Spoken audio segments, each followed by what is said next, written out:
So I am trying to find ways to keep discomfort in my daily life so that I can, because that's what teaches you. That's what causes growth. And that's what keeps me from going down this path of least resistance.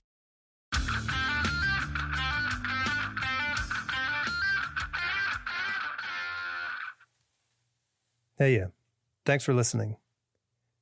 Well, it's been a minute since the last episode, and I'm really gutted, but also grateful that those of you who are listening have waited while I wrestled to get this one out. To those who checked in on me, your friendship means so much. So thanks. Knowing that you're all out there listening is a big reason that I'm back. It's funny, for 5 years I recorded, edited, published over 200 of these episodes, and then Helene hit, and now I have no idea where that time came from. While the desire to publish the 3 recorded conversations I had when the hurricane hit and to record new episodes still remained, the time just didn't. Life and client responsibilities filled every day and night, and I just lost momentum. And I feel that momentum is such a powerful force in our lives. With it, we can move mountains without even feeling overwhelmed. But the second you lose it, the effort needed to regain it feels just way out of reach. So hence where we are now. But as luck would have it, I thrive on external structures, and this week's guest, Shawn Crystal, inadvertently provided it. Shawn is a veteran comic creator and podcaster, and his show, INKPULP, on YouTube is sort of the comic book craft gold standard of shows. And we focus our conversation on evergreen subjects that encompass the creative life. And at the time, Shawn was undertaking his journey as a tattoo artist. And I mean, this was mid-August of last year. So I had a queue of already recorded episodes in production when Shawn and I recorded, and then the hurricane hit, and then boom, here we are. Me with a gut full of shame, and Shawn 9 months under his belt slinging ink. So as the months pass, I wanted to update from him to add to the episode when I finally would post it. But the time I just couldn't get my hands around it. And I had a lot of false starts. This is the second or third intro I recorded in an effort to get this going. And you remember when I mentioned external structures? Well, Shawn's unrelenting productivity intervened. If you follow him on Instagram, like I do, you can see that he had launched his first comprehensive craft book, INKPULP Cyan, on Kickstarter. So there's a time, like Kickstarter starts and ends. So I was like, well, it's time to get this episode out there. So I reached out to him, and he was like more than happy to come back and talk about it.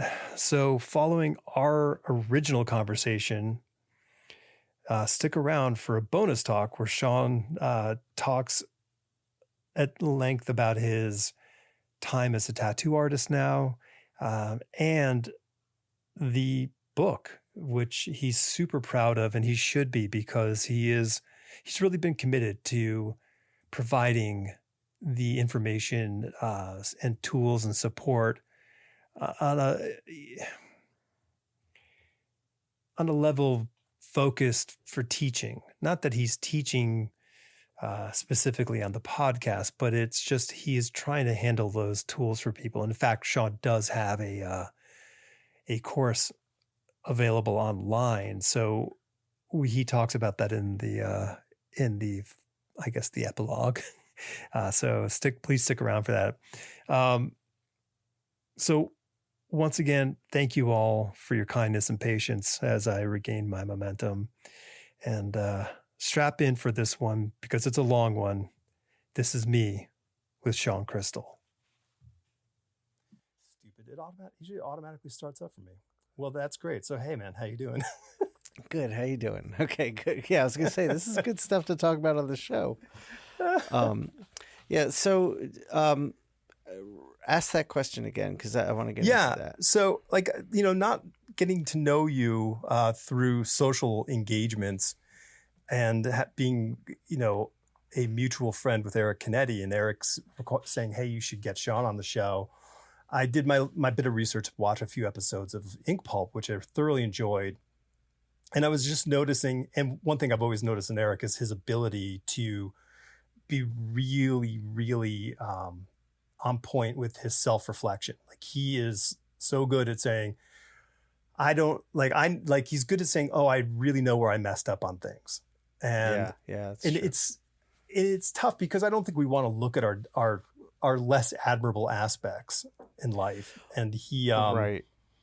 But I think if you don't do that, it's so much harder to index on where you need to improve in life. Yeah. And I mean, the reason I wanted to get into this is because you're tapping into what I've been doing a podcast for 10 years now, I think. Mm-hmm. And the first iteration was an audio only version.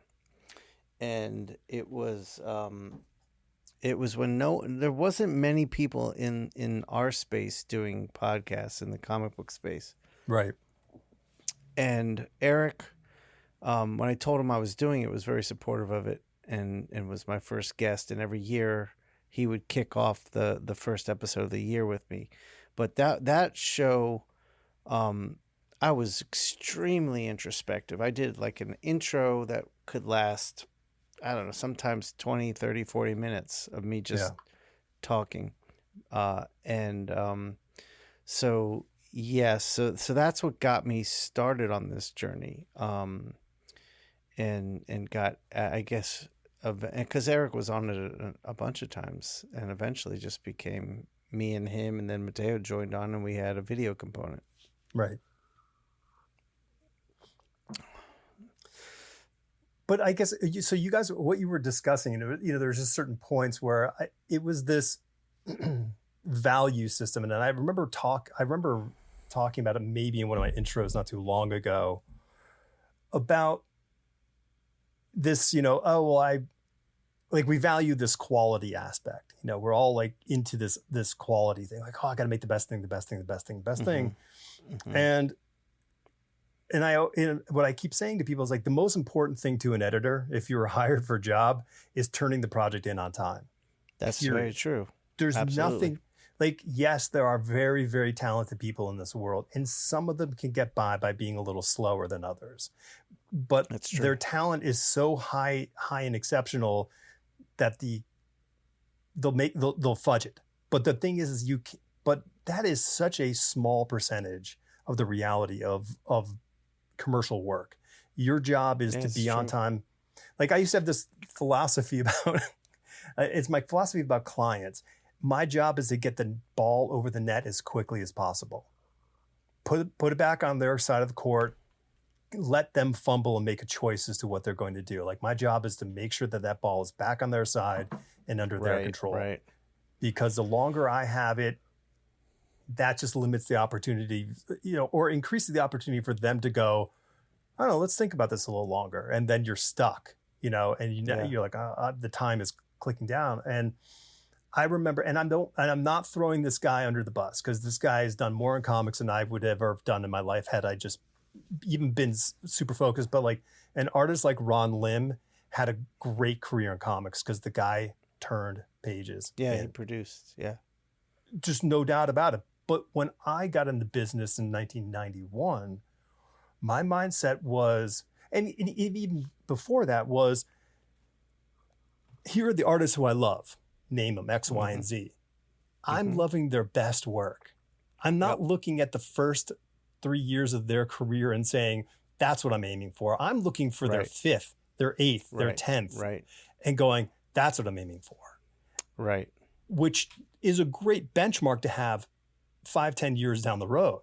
But what you got to do is you got to get the pages through first. Done. Yeah. What you're talking about is my life's problem. Mm-hmm. I have removed myself as much as possible, and am working towards removing myself completely from this deadline show. Because yes, it's about getting it done, and working for like Marvel and DC for 15 years like I have, I never got to a comfortable space with that. I was always under pressure and always feeling like my work suffered. And in order to make it the best I could make it in the time I had, I worked insane hours. Yeah. And it got me, it got me to a certain point with my career, but it ultimately just all fell out from under me. And it made me reflect, like, what am I doing? I'm the type of artist where I'm not a just get it done type of artist. Like, that's not, I don't just sit down to just get it done. And feeling that pressure on me is still hard. I'm the type of artist where when I sit down to do something, yes, I want to make it my best, but I want to learn from it. So if this assignment I get is, let's say it's a werewolf book, oh, well, I need to learn how to draw wolves, and I need to really understand the shapes and forms and anatomy of a wolf. And so I want to work through that book and really get a grasp on how to draw a wolf and learn that and gain that knowledge. So every job I do, it's never just to get it done. Now, just let me sidebar real quick. There are some people, and these are very rare people, who can get it done so fast and still produce the best work possible. And I'm thinking about my brother Mateo, because he's an anomaly. I don't understand it. I sit next to him at conventions and watch him just bang out masterpiece after masterpiece. He's moving at a clip that is incomprehensible to me. Like you said, coming up like in the 90s and stuff, I mean, Art Adams was my hero. And when the Gaijin guys came out, like, that's what I was aiming for. And and so I don't know if it's naivete on my part, but I just always was like, I don't care what people tell me it needs to be. In my head, I know what it needs to be. So, but I see the people who pour their entire selves into the work, and a lot of times they have a run in comics, and then they're out. And my friend and I would have these conversations in art school. He'd be like, "Oh, they just get too old to do it." And now I'm realizing it's not that.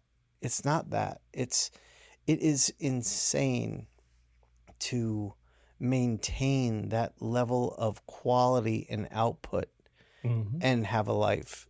And so I've spent, I was working steadily for a long time with Marvel and DC, and about a year and a half before COVID, it all just stopped. Like, it stopped coming in, and I had no idea what was going on. And I reached out to editors I'd worked with for a decade now, and just say, hey guys, I got nothing coming in. I got kids I got to feed. Can someone find something? And I would get, I guess, got silence from so many of them. And that really hurt, because I felt like I had formed friendships and I had formed professional relationships. And I never made a book late. I was a 6-week guy. You give me 6 weeks to pencil and ink a book, I got it done. Right. That 6 weeks for me was very intense. And when you're on like a 6-issue miniseries, like, it's a good year and a half of working that way. So that gets that was a little rough. But so to pour my entire self into this for so long, and then just have that happen, it was like, holy shit, what do I do? What am I going to do? And that's when I stepped back, and I at the time I'd started becoming friendly with Jim Mahfood, And Jim is someone who made his own lane and paved his own path. Yeah. And I learned a lot from him in that time. I was like, I'm going to build my own lane and build my own path. And that's what I've spent the past like year before code, 5 or so years now working towards. And I mean, I'm still doing freelance work, but it's minimal now. And I'm doing other things. My goal is to be supporting myself entirely on my own so that I can make the books I want to make. My goal was always to write and draw my own comics. Like that was always the end goal. Yeah. So, Yeah, you guys, I mean, you're sort of, I don't know, your peer group is in a different position than our peer group was, because we looked at it as, because we were the kids who grew up reading, you know, Frank Miller doing Daredevil, or, you know, Bill Sienkiewicz doing Moon Knight. Like that was a monthly comic book for us. You know, that's what we expected. And so when we got into the racket, we were part of the system. You know, we were going to be pencilers, and someone was going to make our stuff look amazing with their inks, and someone was going to color it. And it was this whole teamwork thing. Yep. But like this period, like this decade of the 90s happened. And I think in that interim, a lot of people said like, oh, I want to make my own I want to make my own thing look my own thing. Like, and so that's very true. Mentioning like, oh, I want to ink my own stuff. Like inking my own stuff was a cover. It wasn't an issue, because you couldn't pencil and ink your own book in 1 month. Like it was just, it's not a realistic thing. I mean, it could be done, but it couldn't be done at the level I thought it needed to be done for my work. It would be and same with me. I mean, again, fucking Mateo. But those outliers, you know what I mean? Right, they're that's outliers. What I mean. He's absolute outlier. Like, you mentioned Art Adams. Art Adams is an outlier. He falls in that category where they're like, all right, we'll build enough of a cushion that Arthur can do a 2-issue run or a 3-issue run, and then he's out. And we now, I think the industry has shifted so much in the terms that I don't think there are that many people doing 10 to 11 issues of a series a year. It's very, very rare, almost unheard of right now. Right. But that was the expectation.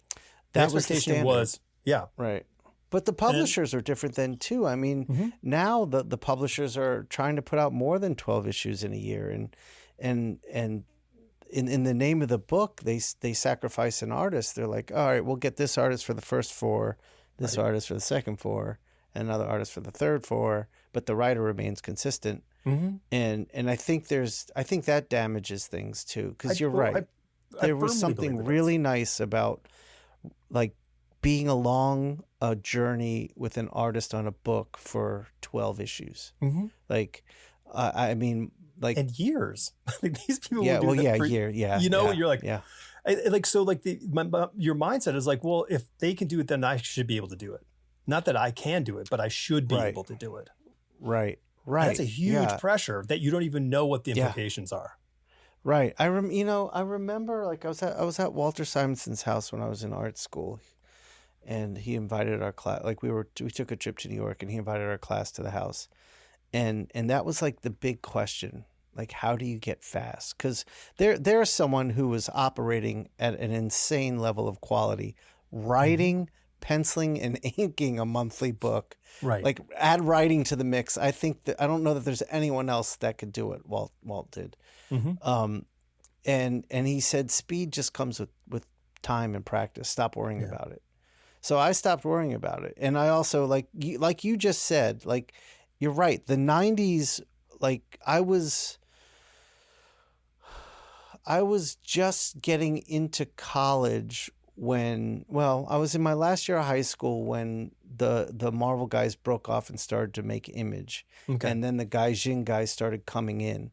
So I was at that time where I was starting to think about this professionally. And when I could see, and then throughout college, and you see someone like Jason Pearson, you know, take the time he needs to make something like Body Bags, it was like, okay.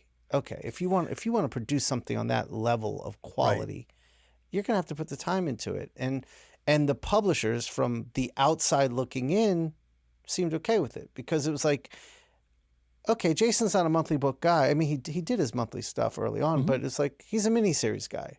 And that's where it put into my head, like, okay, I don't need to do monthly comics, but I need to be expedient enough to do a miniseries. And that you're right. That like coming up, there were other options. I mean, yeah. But before that, it was monthly and only monthly. Sure. And they were also inking themselves, and that's where it was like art. I feel like there was a. Go ahead. They had they had a couple secret weapons. That crew particularly, because they had Carl's story, they had Wade, they had guys, they had Dexter, they had people that they had trained. Like Dave's like, I taught. Not that he taught Dexter how to ink, but he worked with Dexter to ink the way that Dave wanted something inked. And Dexter having the facility to be able to really manage, a brush, was able to do something that made Dave's work look like what Dave wanted. Right. And you're right. And from the outside looking in, I didn't know that. But like after knowing these guys, it's like, oh, so when Jason was behind, Carl would help him out. Like, like I didn't know that. Right. So, right. I mean, you're right. The guy next door in the little office next door is Carl's story, and you're like you're running late. Well, you've got the guy. So Adam. I remember when Adam found Carl and was just like, I found the perfect inker for me. But the problem is Adam was progressing at a rate where there became a lack of need for him for that middle stage of penciling, which is that finished penciling. He could then go, he could go from that sort of fleshed out thing to a finished piece, which it takes time to get to. And that's where he got to. So he didn't need someone inking him anymore. And he wasn't doing monthlies. Right. Yeah. Yeah. It's, so that's been a journey that still kind of messes with my head. Like, I came in, I gave it everything I had, and I just couldn't get to a point. And when I say I gave it everything I had, and I'm sure you're the same way, it was 7 days a week, 12, 14-hour days for years. Yeah. I mean, like it was the hand problems, the back problems. It was all this. Yeah. I remember I felt I was going blind at one point. Like I couldn't see. I went to an eye doctor, and he's like, you're just straining your close focus too much. Like he's like every hour, take 5 minutes to look across the room and out the window for a couple minutes. Yeah, I did the same thing. I remember it was when I was on Batman. Let's say I had to pull a long brush line and my eyes were fried already. As I'm pulling it, I could feel my eyes starting to blur and give out. And I don't know, I can't do this anymore, but I remember like tuning into my eyes so intensely that I was like flexing the muscles to keep everything in place, like locked in. That when I was done with my line, my eyes were just on fire. Yeah. And like I could feel the like cornea like struggling, like I was like, this can't be good. And now my eyes are not at all what they were. No, they're not. But I think that one thing that is still the case. I mean, we were talking about like, becoming like a miniseries, creator, which that's sort of like an idealized position. Yeah. Yeah. But so many of these people that we're citing still built that monthly reputation. That's where the editorial, because like as great as Body Bags was, it was only an attention because it was Jason. And because Jason had built a reputation doing other things before. So you bring your reputation with you. If artist X, who's, only been in the business for 3 years and hasn't done a monthly book, but has got a equivalent quality product like Body Bags, nobody's going to know about it. It's just that, so they can give the latitude for a Blanc Noir to say, yeah, sure, you guys can do this thing because we've made money off of you. The industry knows that you make money, and we'll do it. Whatever the result is the result. Yeah, no doubt. Those guys they definitely earned that. Oh, yeah. Yeah. Remember coming up when we came up, there was no internet to explain any of this to us. Mm-hmm. So it was just like, I was guessing at everything, like just guessing. Okay, so you can just do miniseries. I didn't know that there was like this any politics involved or any reputation involved. I knew nothing. That's in none of that. I mean, and boy, man, so I don't drink. I never drank. And my stupid brain would make this equivalence of like, well, then I don't go to bars. Like that was my mindset. I'm like, why would I go to bar? I don't drink.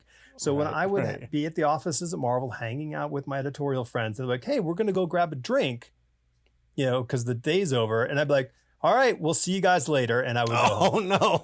Oh no. And it was just one after another of those things. I mean, conventions, you name it. That was the model for my mind. And dude, it was like drinking or not, it was in those bars where you got jobs. It was in those bars where you formed relationships. Like all of the above. I remember like going to San Diego every year way before it was what it is now. Or I guess it was starting to be what it is now. And I would line up a year's worth of work at the bar. Like I stopped going into the convention and just sat by the pool and told editors, hey, come have a drink with me at the pool. I just had a tab all day and people come by, we'd chat, I'd get a job. Like that's just how it was done. Yeah. For me, I thought it was like, well, I put my time in, do my pages, hang out in the offices. The problem is they're working. They're distracted. They're totally distracted on the work thing. So as fun or charming or whatever I might think myself to be, that there's a phone call coming in. They got to take it. Yeah. I don't rate, Right. Exactly. Yeah. But when they're off the clock, that's when you have good conversations and you form a bond. And, right. You both find that you loved, you loved the human fly. And that was like, you're like, oh my God, that was the best. And then you start talking about the next thing, and next thing you know, you're able to pitch a human fly, comic. Totally. Even though you can't, because I think it's a co-owned property. It's IP. Right, Somebody else's. Probably. Yeah. No, it is. It's an actual dude from Canada. He was a stuntman. It's a real weird story. Yeah. Yeah. Oh wow. Yeah. I know, it's very strange. But yeah, I think it's very tough because so the great Marvel bullpen guy, John Babcock, I was hanging out with him at a function of some sort where I happened to be there and he happened to be there. And he's a very good guitar player. And I was a horrible non-playing guitar player. And I'm like, I just can't seem to get it. And he took a pencil and he put it on his fingertip and tried to balance the pencil. And he's like, you try this. And I'm like, I can't, it's super hard. He's like, yeah, that's the point.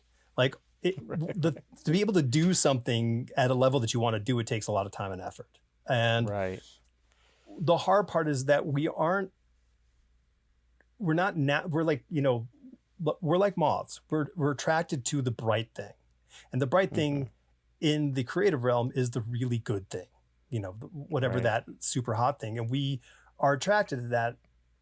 But to get there, it is an incredibly arduous task to get to that point, whether it is through determination, luck, natural talent.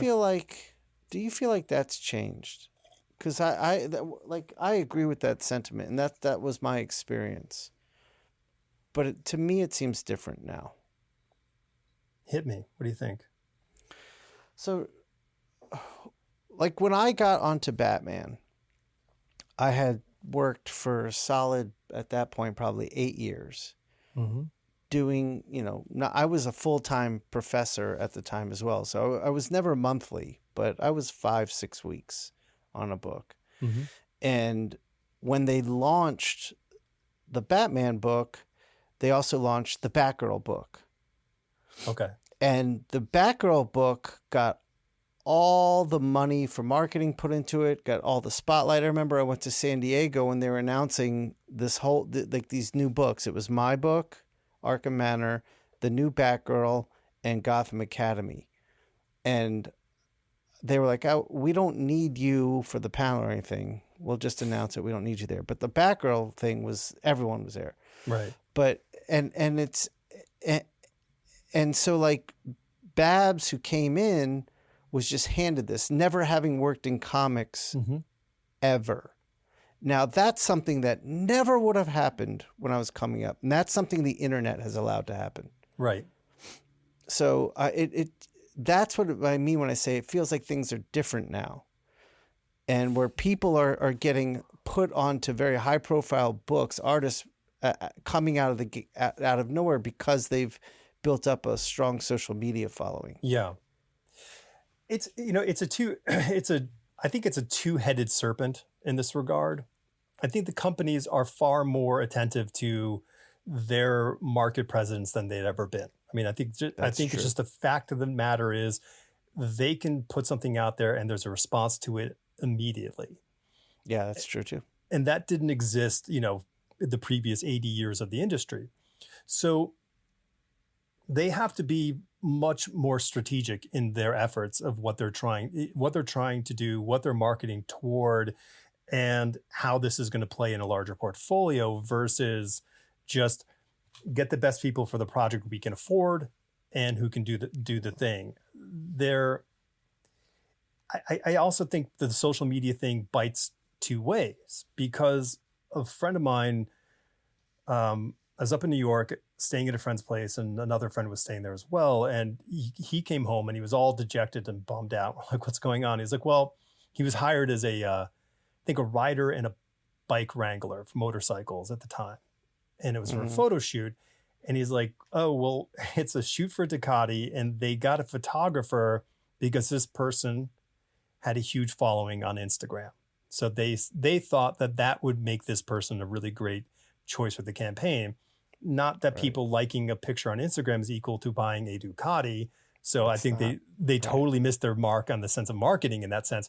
But he said the guy has no idea how to take a photograph on a photo shoot. He may know how to set up or wait for the right moment to snap the frame for the perfect shot and then go into Photoshop and make it look the way that he wants it to, but he doesn't know how to actually manage a photo shoot.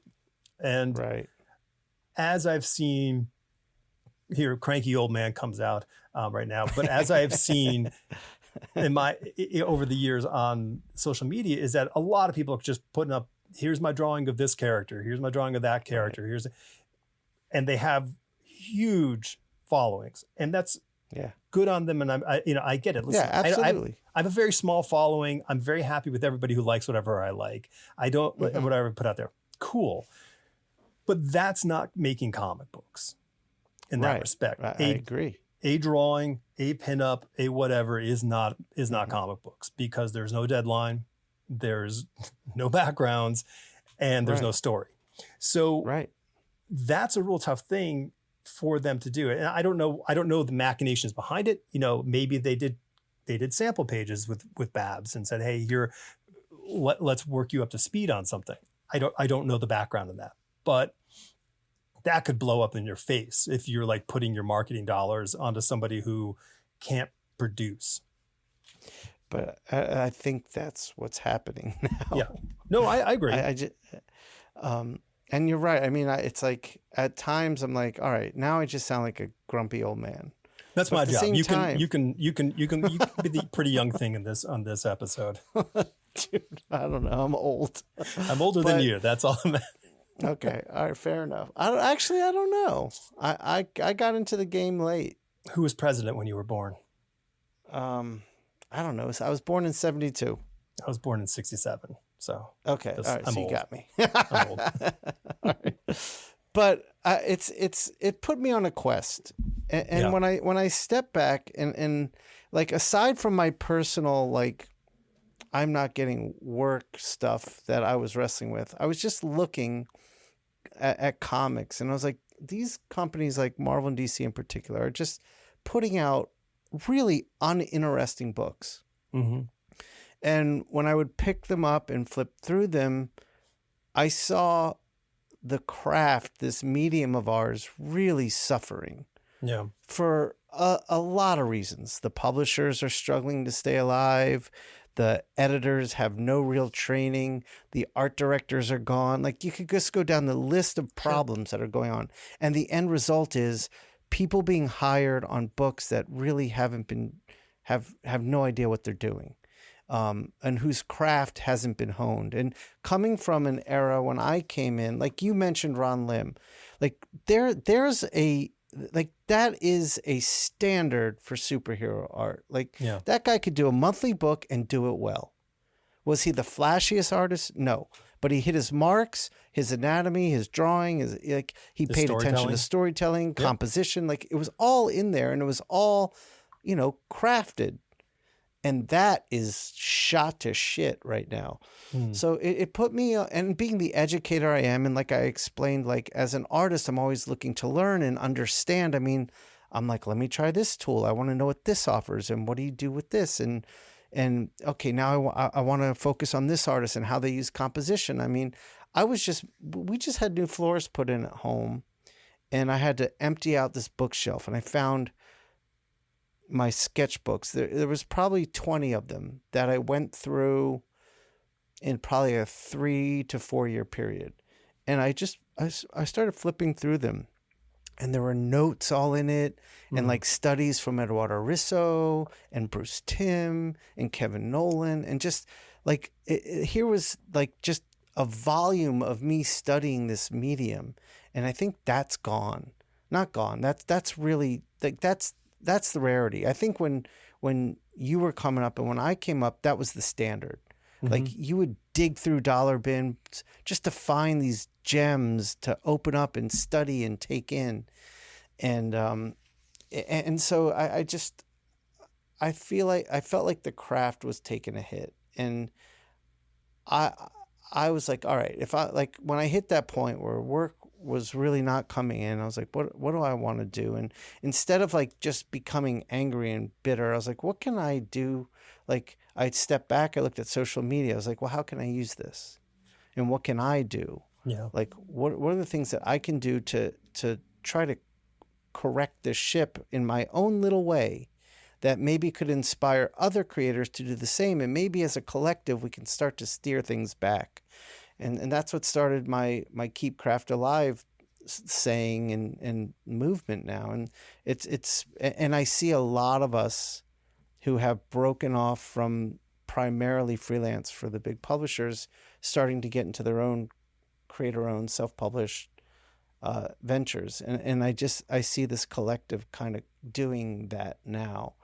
So I forget what started that tangent, but that's everything to me now is craft. Like, and so when I see the medium suffering, it used to sadden me, but now I'm hopeful, because I think the young generation coming up now is very interested in that stuff. Yeah. And I'm getting that from social media, from podcasting, from connecting with people at cons and online. I think there is a hunger for that again. I think, or I hope, but I do think it's true that period of adjustment of I don't know what you want to call it, the social media popularity, the struggle that's been going on with the craft. I think we're going to see something different coming up. Here's the thing, I left comics in 2000 and pivoted into graphic design and art direction. And what I learned is that you have to be an amateur study of human behavior to be a good designer. You have to understand why people are doing things that they do and design for that particular feature of human behavior.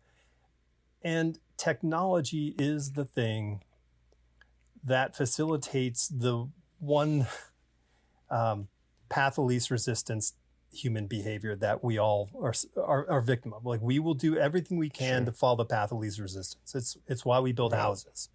Right. And if you can create products that make whatever the act is easier, people will use them. far, That's true. without even thinking. Okay, great. That's Yeah, fantastic. Right, And right. like you posted today about using a brush and how amazing using a brush is. And you're right. The brush is the most unbelievable tool when it comes to making black and white comic book artwork. I mean, that you can do so much with it. The line is unbeatable, but you're battling against the ease of a brush pen. You're battling against the ease of just regular old marker pens. You're right. And you're battling against the whole huge arsenal of digital tools out there, which are, smoothing your curve for you a little bit. And I know exactly what you're talking about. So, and it's a very hard thing, to replace, because I remember, not with great clarity, but I remember the feeling of being younger and going, well, what does it matter? Like this is easier. This is better. This is faster, whatever. Right. And it's a natural thing, and it's not negative. It's just how humans behave. So I think by discussing it and becoming a point of attention, you can bring the subject up that can be implanted into someone's subconscious to go, I remember they were talking about a brush, like I'm going to go check out a brush, or maybe I'll go online and look at some YouTube videos of some people inking with brushes, right? And see, like, and they're brutally tough. Like my mentor, maybe in my opinion, might be the greatest handler of a brush in the last 50 plus years. And I remember we were talking about tools. I was still in art school at the time, and he goes, oh, well, he's like, listen, it's all about the brush. I use a brush. I use a Winsor Newton Series 7 number 6. And I was like, whoa, that's a juicy baby. It might have been an 8. It could have even been an 8. Wow, and, I love it. And he's like, and that's all I use because I have better control. Now, my stupid mind, I'll always refer to it as a stupid mind, was like, what are you talking about? Like, I have the best control by using like a rapidograph. Like that line is perfectly the same. Right. What I didn't understand is he meant the control of what he can do with that line. Like you can't press any harder and make a rapidograph wider. Like, all you're doing is bending that thing. Right. And it's a good training tool. Well, it makes me think of this, and it's in the Olympics. I always cite an Olympic athlete as the example, because you're right. In terms of commerce, the path of least resistance is always going to win. I agree with that. But art is bigger than commerce. There is commercial art, which is just serving a commercial aspect, which I guess I never saw myself as. Okay. And then again, that gets into my little naive mind. To me, like comic artists were they were my favorite artists. They weren't just comic book artists. Like these artists could draw anything and create scenes, and like this was high art to me.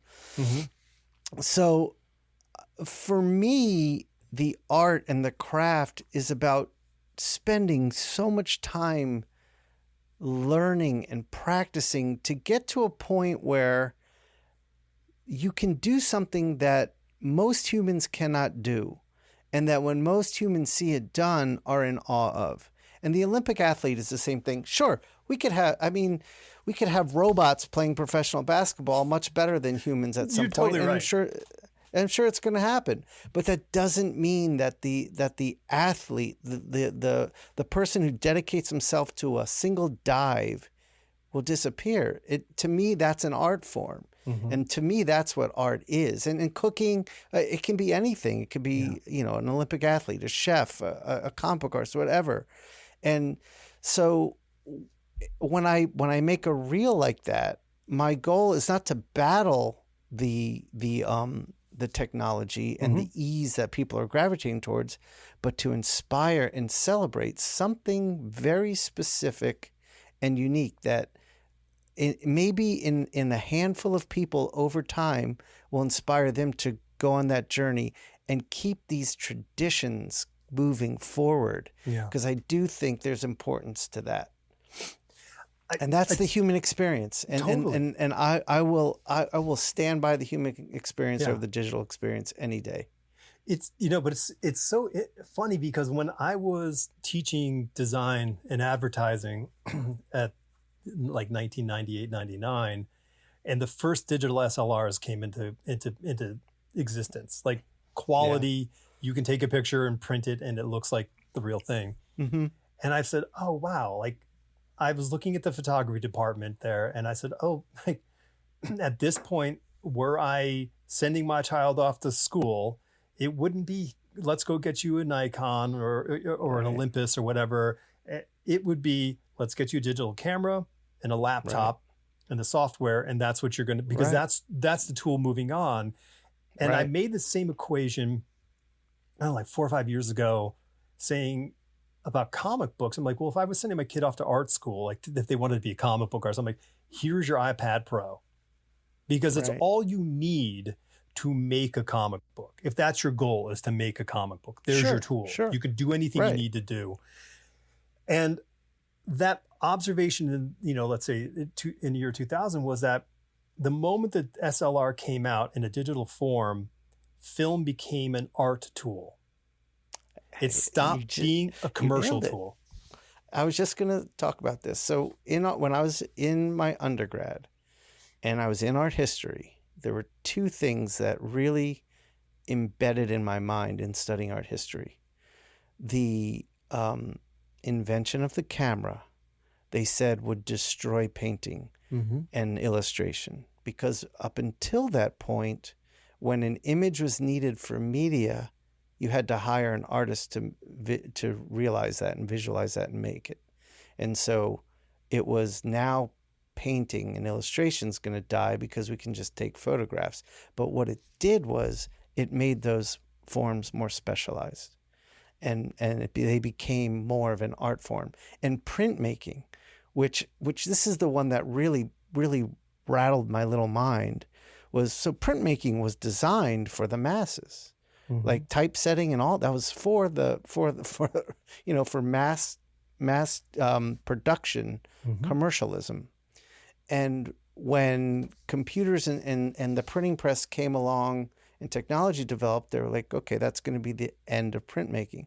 But what happened? Printmaking became something you would go see in galleries. Yeah. It became an art form. And so I've always had that in my heart where I'm like, okay, everyone go use your computers, do your thing. That's, you do you, I'll do me.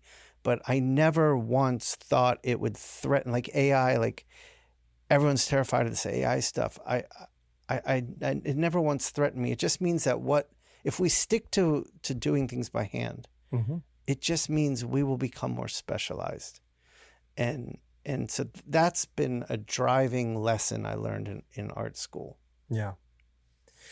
It is so true. And I think, and I'm looking at it from a first person, point and experience, but you brought up the historical reference, and it's going to happen. It's going to keep happening. And I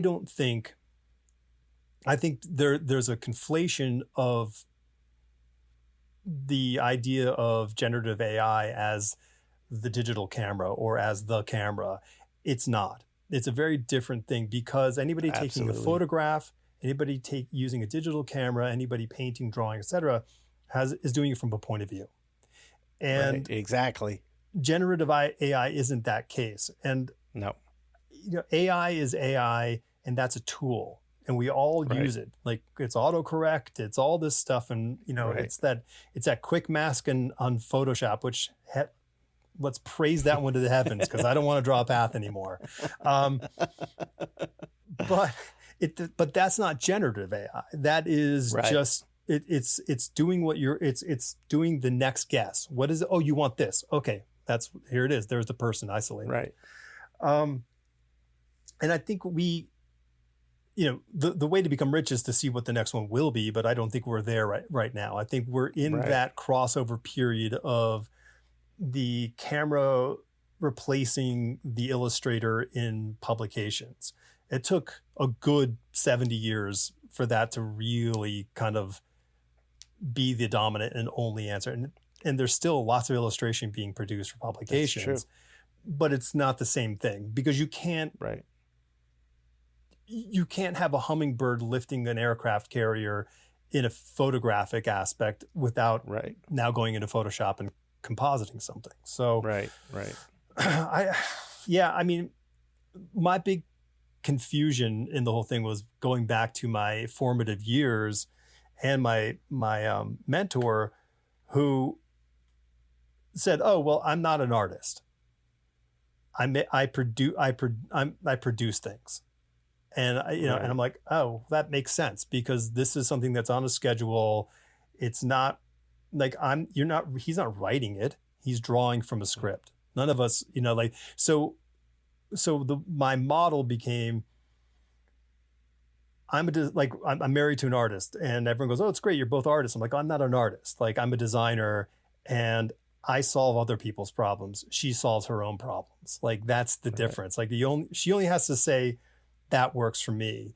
I have to make it work for everybody else." Right. And comics is that, by and large, production comics is that way. You have to tell the story. Production comics is definitely that. Yes, absolutely. But you can be creative, and do your own comic book, and it doesn't matter. Yeah. And that's art. So I think we're in that world right now between the art and the commerce of comic books, which I don't think existed so much 30 years ago. Yeah, you're right about that. Yeah. But that's what you want to do. Like, that's what I'm hearing is that you want to create your own thing. Absolutely. That was always the goal. That was always the goal. God damn it. And I'm so jealous of you, but okay, go ahead. Well, I mean, coming up, I read the first comic I read. I did not grow up as a little kid reading comics. I discovered comics when I was 15, and it was because a classmate of mine saw me drawing and was talking to me about comics. I was like, well, I don't get it. And he brought me a book to read, and it was The Dark Knight Returns. Mm-hmm. So that was the first comic I ever read. And that just, bam! I had all these preconceived ideas of what a comic book was, and this was everything but. And I was an avid reader at the time. So when he gave me the book, I flipped over. It was a trade. Flipped over, and there was a quote from Stephen King, who was like my favorite writer as a kid. I was like, whoa, what? Stephen King's reading this and talking about it? So that I saw the first comic I read was an artist's vision. It was not a production comic. So that shaped my mind. And I had been already creative writing. I wanted to work in animation because it was a storytelling medium I could use my art for. But when I discovered comics, it was like, okay, here my vision is what people will see. In animation, I'm just a cog in a machine. So that shaped me. And so I watched Frank Miller go from working at Marvel and DC to then producing Sin City. I watched Mike Mignola go from working Marvel and DC to Hellboy. And I was like, okay, that's how you do it. You build up a name for yourself, and then you go, like, once you've got that, I don't know, cachet, you go do your thing. And then the image guys all did it. I was like, okay, that's the path. This is pre-internet. So when I say that was always the goal, it was. Now, once I started reading comics, I really fell in love with superhero comics. And I did want to draw these books. I wanted to work on these characters. And I did get the chance to do that. So that was awesome. But trying to transition when that was my livelihood to doing my own books was very difficult, and I'm still doing it now. But now I have a real plan in place that I've been working on for a good 5 years almost, like I said, and it's starting to transition. So yeah, that was always the goal, write and draw my own stuff. Nowadays, like when kids come to me, they're like, so I got to go build up my name. I'm like, no, not anymore. Like the world's a different place now. The internet, it totally is. Yeah, go do your comics, put it on the internet. Like put your energies into getting your shit out there, because we didn't have the internet. No, the nice thing,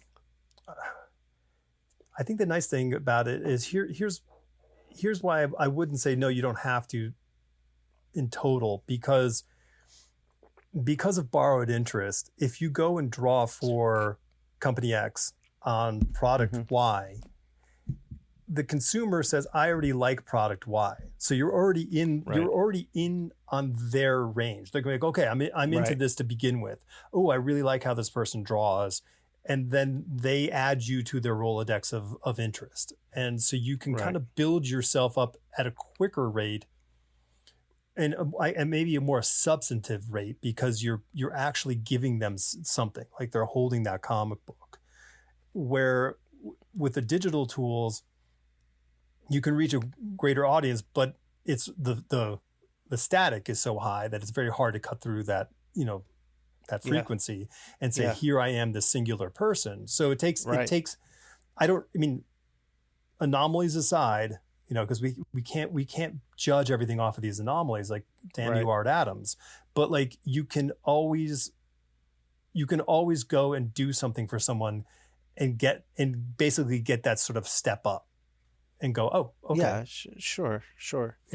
Although, a discussion I've had with a lot of friends, like Eric being one of them and Ramon Perez another, a discussion we've had a lot of is like, if let's say you're on Spider-Man. Cool. Okay. And you're the new artist on Spider-Man and you work on Spider-Man for a while.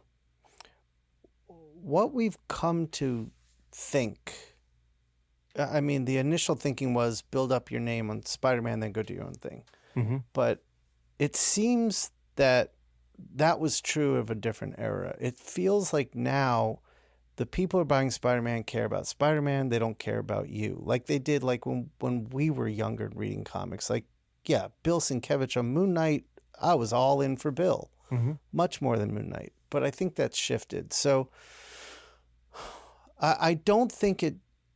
This isn't something I'm going to die on the hill of, but it's something we discussed. When you build up a fan base on a Marvel or DC book, mm-hmm. is that going to carry over to your thing?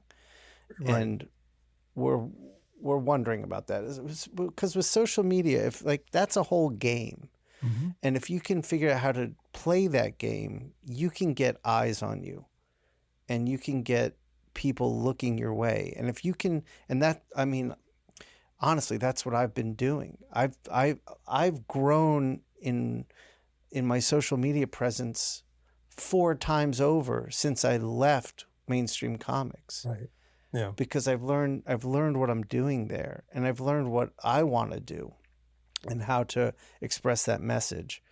So that's what I mean when I say, like, if you want to do your own books, just figure out, like, go put it on the internet and figure out how to get eyes on you. Like, that's a whole thing now that didn't exist when we were coming up. Like, creating your brand or your lane or whatever it is. Right.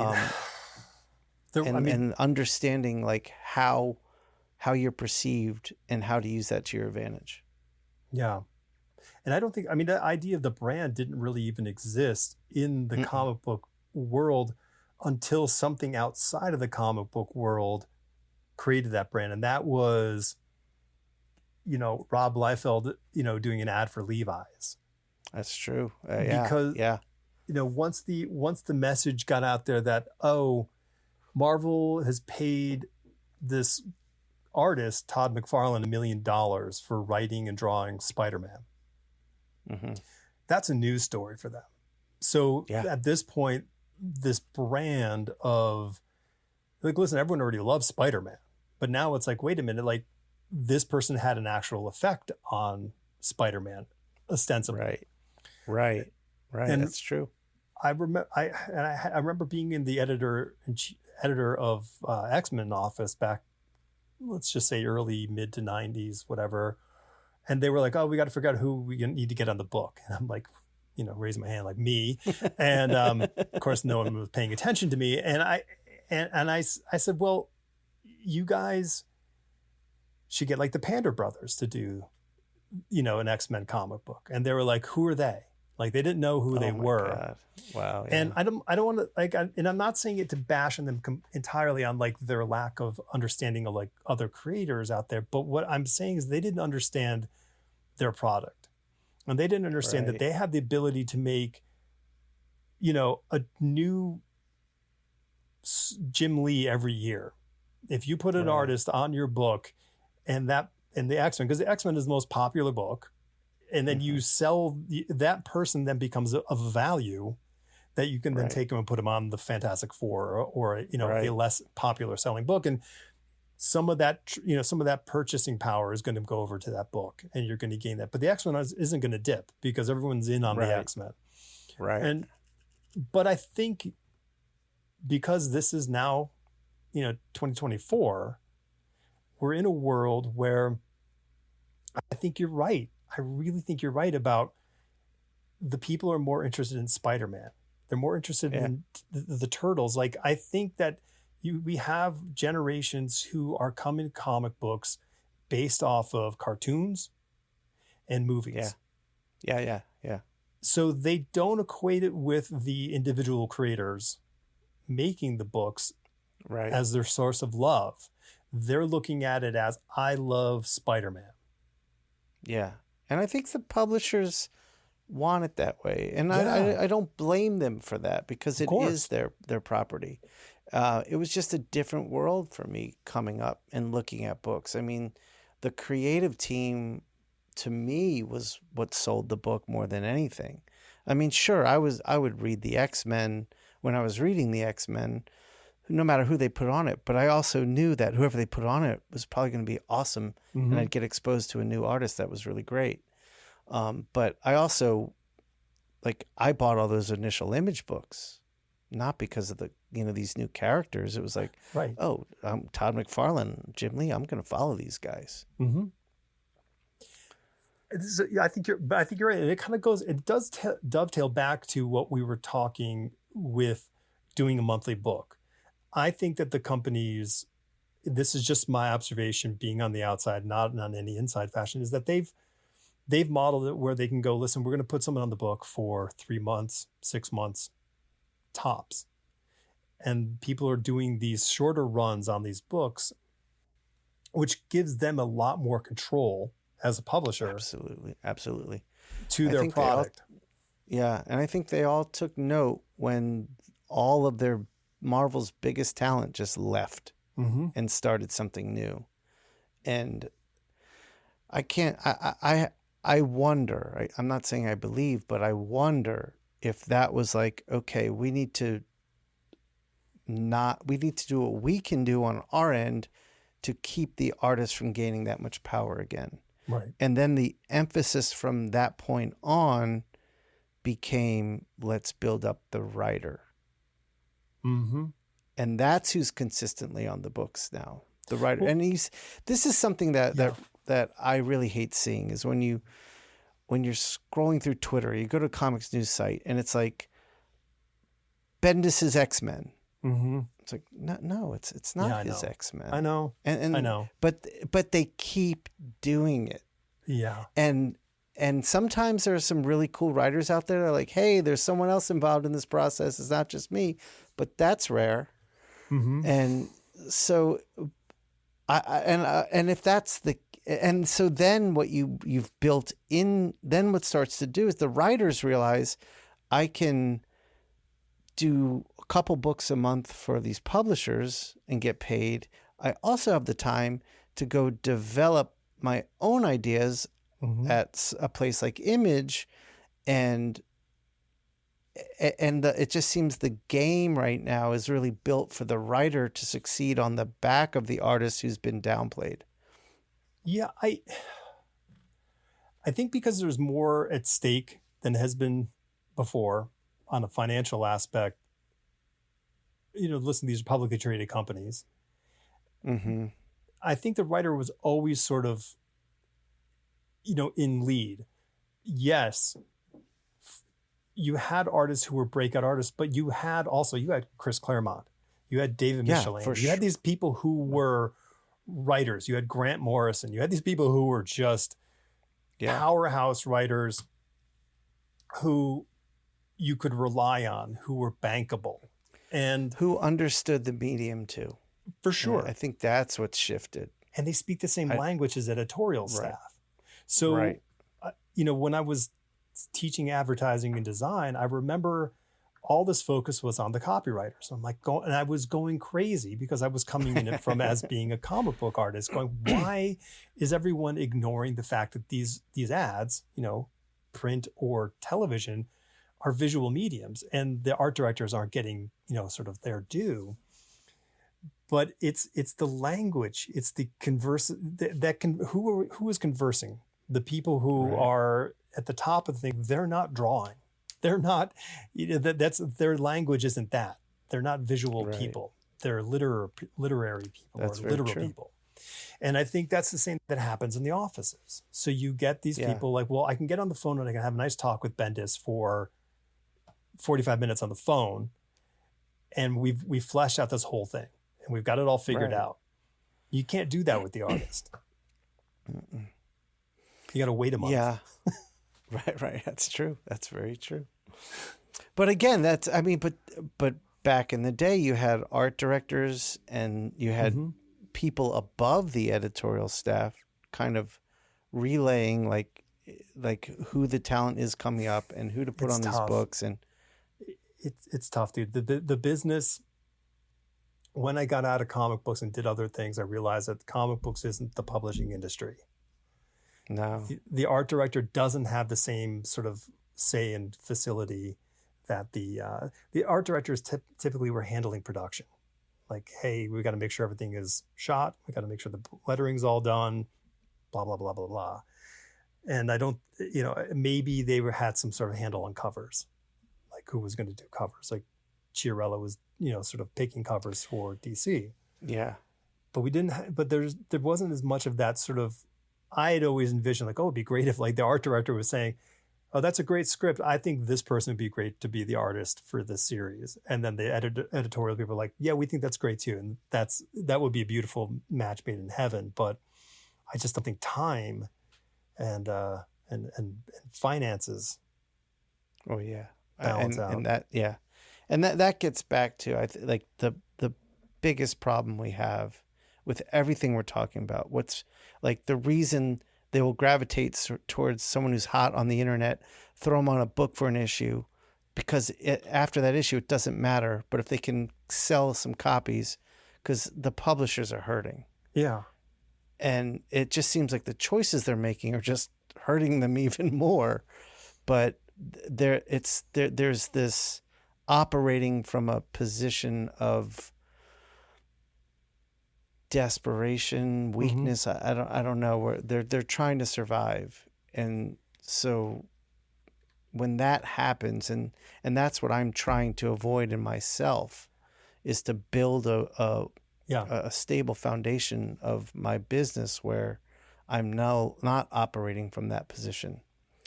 And that's a tough place to be. And that's like, it's a big problem that just trickles down, creates more and more and more and more problems.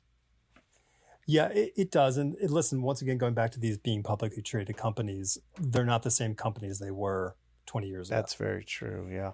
And they have corporate pressures that didn't exist. There wasn't this board of directors saying, hey, if you're not generating storylines that we can produce, 15 films over the course of the next 5 years from, we have to have some serious talks. That just wasn't a thing.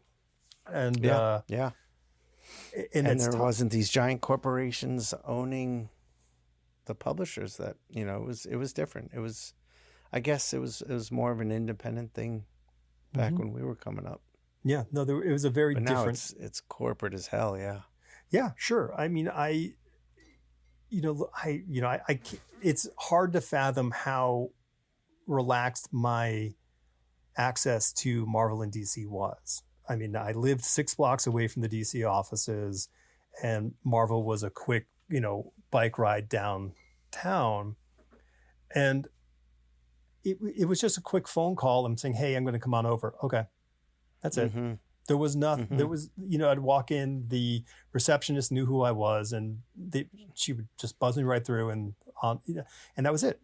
And it was a very different time in that respect. But I think, it afforded more what I would call water cooler opportunities, where you could come up with something by bumping into someone, where Right. I don't think they have that opportunity so much now. They have to be far more strategic by having their getaway conferences, and they have to collect people Right. at conventions and have meals or meetings to see Yeah. how they can sort of map out the next, 16 months. Yeah. No doubt. No But doubt. now it's your responsibility, Shawn, to map Yes. out the next 16 months for you. If Yes. you are now being your own, everything. Right. Yeah. And that's exactly what I've been doing. Yeah. So how are you structuring this? How do you make the time for this? How do you manage it? Okay. It's been the hardest thing I've done in my life so far, aside from being a parent. It is incessant. I've been at this for, like I said, almost 5 years. And I was able to go from like tackling things down into a bottleneck, and I'm in the bottleneck right now. So it's the hardest part, where I've got all these things I've been building starting to launch and perform all at once. Mm-hmm. So the things I'm doing is I've got a new website. It's on soft launch right now. September 1 will be the full launch. And what I've done is I've built, so everything kind of stems from this community, this INKPULP community that I built through my podcast. I have a live show with Jim Mahfood, my social media, where everything not everything, but most of what I post is some sort of lesson or some sort of thing of craft. Mm-hmm. I saw social media as a place where everyone's like, hey, look at my cool piece of art. And in that sea of sharks, it is almost impossible to get seen unless you are like insanely incredible and that rare gem of an artist, which I am not. So I started to look at, okay, so just saying, hey, look at me doesn't seem like a good strategy. And that's when I started thinking about what is my brand. And that's when it was, okay, I'm a lover of craft. I'm an educator. I'm also a fanatic for hip hop. And when I put those things all together, and I'm a comic book artist who has worked for these publishers, when I put all that together, I didn't see anyone else riding that lane.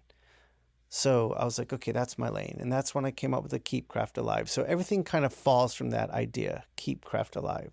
So everything I do on social media, it's to pass knowledge forward and build community. And that's not an accident either. One of the things I feel like we've lost as a society that's really hurting us is community. When I was a kid growing up, if I was late for dinner, my mom could step out the front door, yell my name, make a phone call to the neighbor. It would set off a chain event of phone calls. And one person would be like, oh, I see Shawn in our backyard. I'll tell him to come home. And it wasn't just like, now I feel like my neighborhood, like our house, I don't know anyone around us. My kids didn't know anyone around us. And that idea of community, I think, is what hurts us. And it gets into, I mean, not to get into politics, but how divided we are as a country. There's no, like, everything's an idea and everything's from the internet, and we've lost touch with community. So I was like, what's one thing that could really help our medium right now is a community again. So everything I've done is to try to bring people together, people who want to learn or teach, talk, like the history of comics. That's another thing I saw suffering. Like, I remember talking to a young, really popular artist who was asking me some questions about spotting blacks. Right. And I started throwing out names like Eduardo Risso. They're like, who's that? I'm like, wow, how did we get to a place where you don't know who that's is? That's not even that far back. And he's still, right. And that's what I was saying. It's like, I didn't even mention Wally-Wood. Like, God forbid I went back to EC Comics and be like, what's that? Yeah. So I was like, we need to do this. We need to emphasize the importance of this, bring it back, celebrate it, talk about it. And so I built my website not as a website it is for me, but it's a home for the community. So I have a blog on there where we can have discussions, or it's not just, hey, look at my artwork. It's like, hey, here's a quick little lesson in the rule of thirds for composition. Was this helpful? Talk about what it did for you. Do you have any questions? Let me try to answer them. So that website is very thick and deep, and it's like everything funnels to it. All my social media, everything goes to that. So I got that going on. I'm also going to be November 1st releasing my Kickstarter for my new art book. And again, I stepped back and looked at art books, and it's like, I can see behind me, I just have shelves and shelves of books, and a lot of them are art books. But I was like, okay, what is the art book? Right now, it's just hey, here's my art, which is great for someone like me, because I'm a fan of art and I love looking at it. But I was like, what can I do with this community I'm trying to build? So my art book is not just, hey, here's my art, but it's like, hey, here's my art. Here's what I was thinking as I went through the process of making this piece. So if it's a painting, there's a thumbnail, pencils, like line work, value studies, and all this stuff, and explaining quickly. It's not a textbook, but just bits of information of like an inside look to the craft of me making this stuff. Yeah. So that's another thing I built. I built INKPULP Instruction, which is my online art school where, the first iteration of it was its own website where I went around and filmed videos with a lot of my friends and amazing artists creating pieces of artwork, and just sat next to them and asked them questions along the whole way. I did this with Tommy Lee Edwards, Sean Murphy, Ramon Perez, Jeff DeCal, Jim Mahfood, Eric Canetti, like a bunch of these. And they're 6-7 hours long.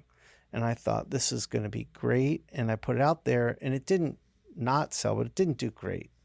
So I had to step back and think, all right, well, these videos are great. And I stand by the content. I don't think there's as insightful of a look at the craft of making comics as those videos.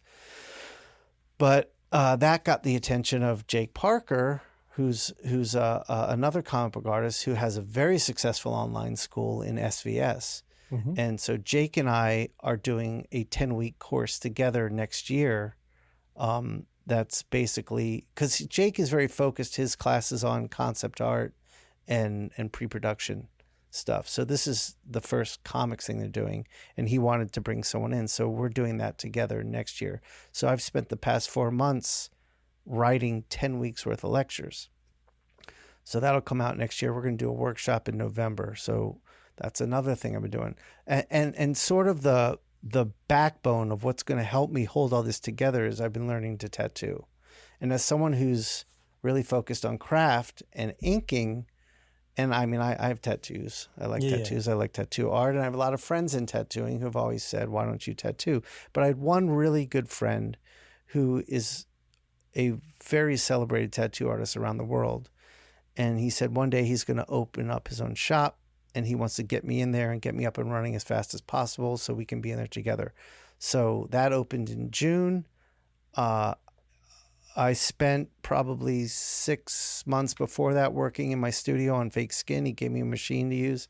And now I'm in there tattooing. So, and the money they make, like, that's a whole nother thing. Like, they make crazy money.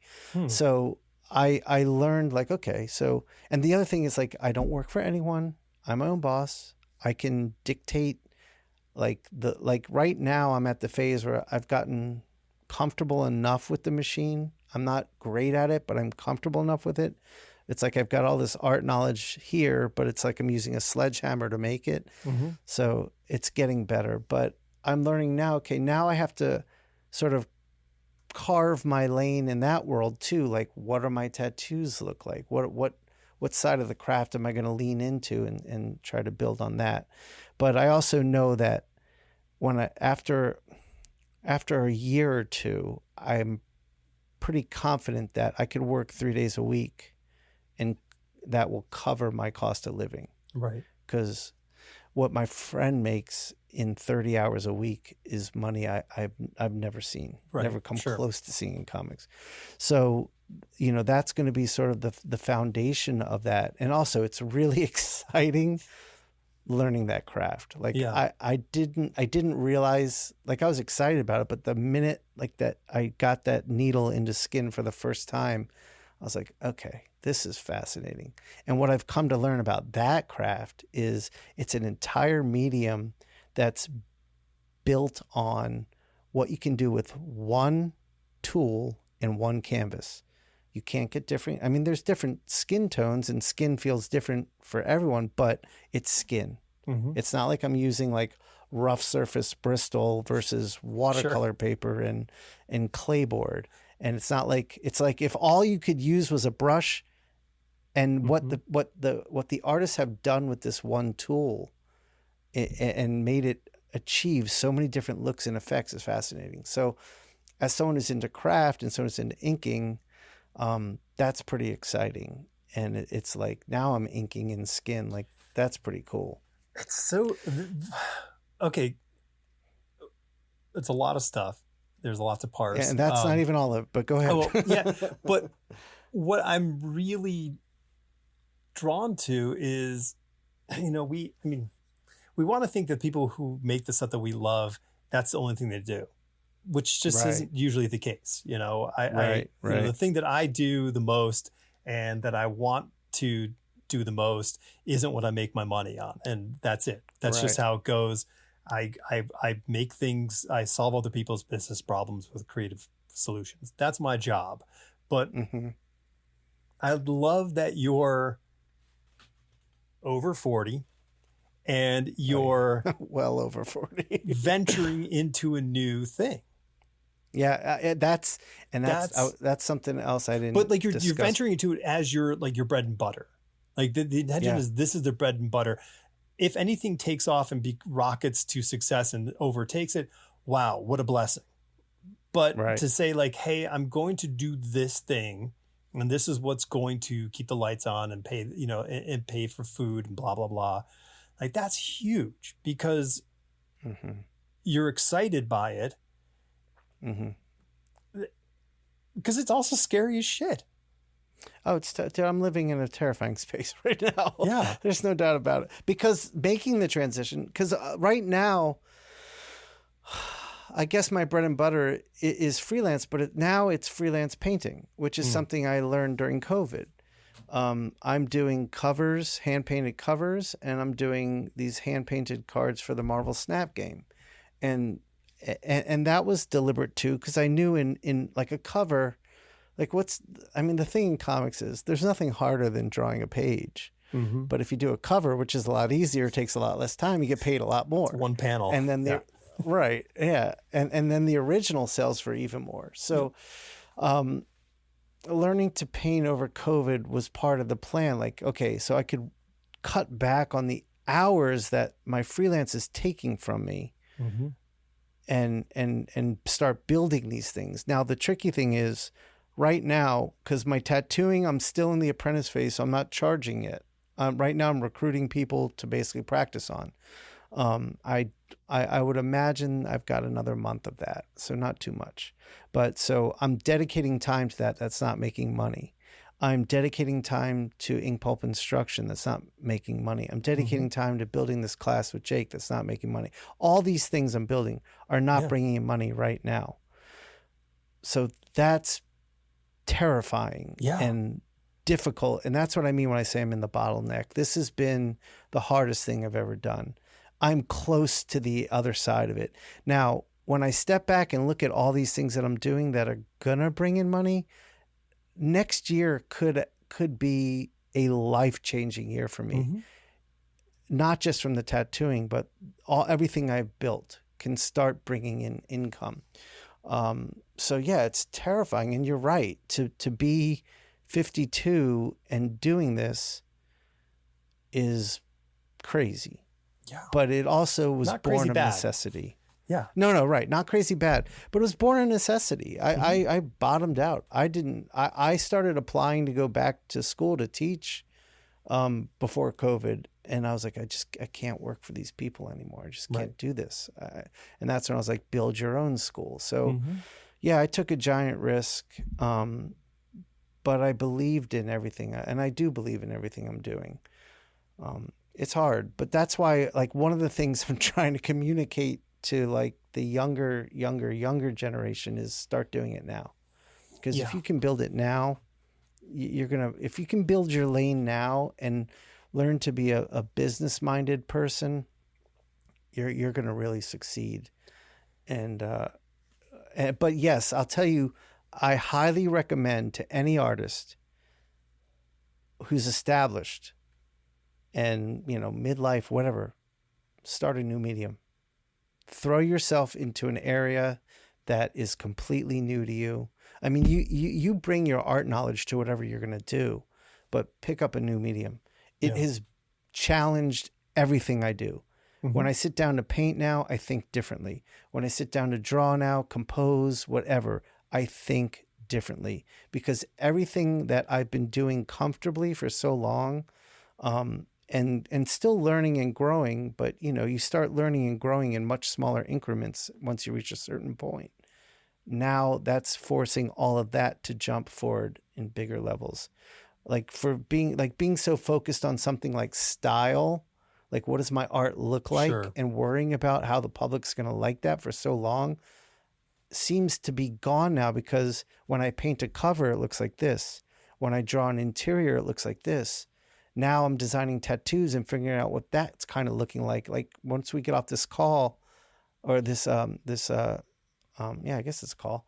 I've got to go design a tattoo, and I've got a whole new way I want to look at it that almost has no line in it, which for me, if you know anything about my work, is so line based. It's exciting, but it's challenging. And I think for any artist to do this is just going to rejuvenate you. Yeah. But yeah, it's scary. Sure. Well, I think if you don't, listen, plateauing is, once again, we're back to the path of least resistance. Okay, I can do the thing, but your improvement rate, as you said, does not, it's negligible at that point. It's so limited. And the only way to do that is to approach it from a completely different point of view and angle. And that's right. So once you start getting your gray matter engaged to solving the problem in a different fashion, well, then you're learning again. Yeah. And like I said from the beginning, like everything I do with art is about what can I learn from this experience? Like I know I'm making a living off this, but the most important thing for me has always been what am I going to learn from doing this? How can I gain more knowledge and get better from the act of doing this, which is not the most commercially minded way to be. Because I know plenty of people who are just like, oh, but this will make me more money if I just do it this way. I'm like, it'll take me twice as long to do it my way, but that's how I'm going to do it. It makes no sense, but it's how I'm wired. And I always felt like if I adapted that mentality of how to just make money at this, then I've turned this into a job, when for me, it's always been who I'm a student of art, and to just turn it into a job seems to be like, okay, so now I'm just doing it to get paid. Why am I doing it now? Right. Because the reason I do art is now removed from that equation. So I might as well just have a job at that point. Yeah, it's very hard, because a lot of people identify they identify success primarily through financial gain. Yeah. And I've never done that, which is, why I don't drive fancy cars and live in very big houses, because right. I've never looked at it that way. I really do look at what is my level of fulfillment in the product or the project or the time that I'm putting into something first and foremost. If something pays more than the others, that's great, wonderful. But I don't know. It's tough. And if you're young, start this stuff early. The mistakes are much cheaper. So it's okay. Yeah. Oh my God. Yes. You know, Yeah. you don't have to worry about as many sort of like, okay, how do I build back up from making that really, really bad choice? Right. And yeah, I mean, it's interesting. I mean, I love looking at the building of a new thing. It's very important to me. I'm very much a planner, and it to the point of, you know, I make great plans. I may not make great things because there's no time left, but but I make a great plan. And I'm like that too. I'm the same way. So, I mean, but but with so many things and, you know, things that you haven't yet mentioned, how do you manage all that? Like, are you whiteboarding? Are you spreadsheeting? Are you box of notes? Yeah. Okay. So I've tried a bunch of different things. I'll show you one thing. And this week's episode is sponsored by Monday. I'm joking, totally joking. No, I know, but it's like one of those like bad. The final bit of my story is I use Monday now. Oh, okay. I tipped off my project manager to that stuff like years ago, and he's like, I'm in love. I'm like, I get it. Yeah. Yeah. So Mondays helps, but I've tried all. I would keep. I started off when I started this journey, like I said, 5 years ago or so. I made a Word document that was 5-year goal. Mm-hmm.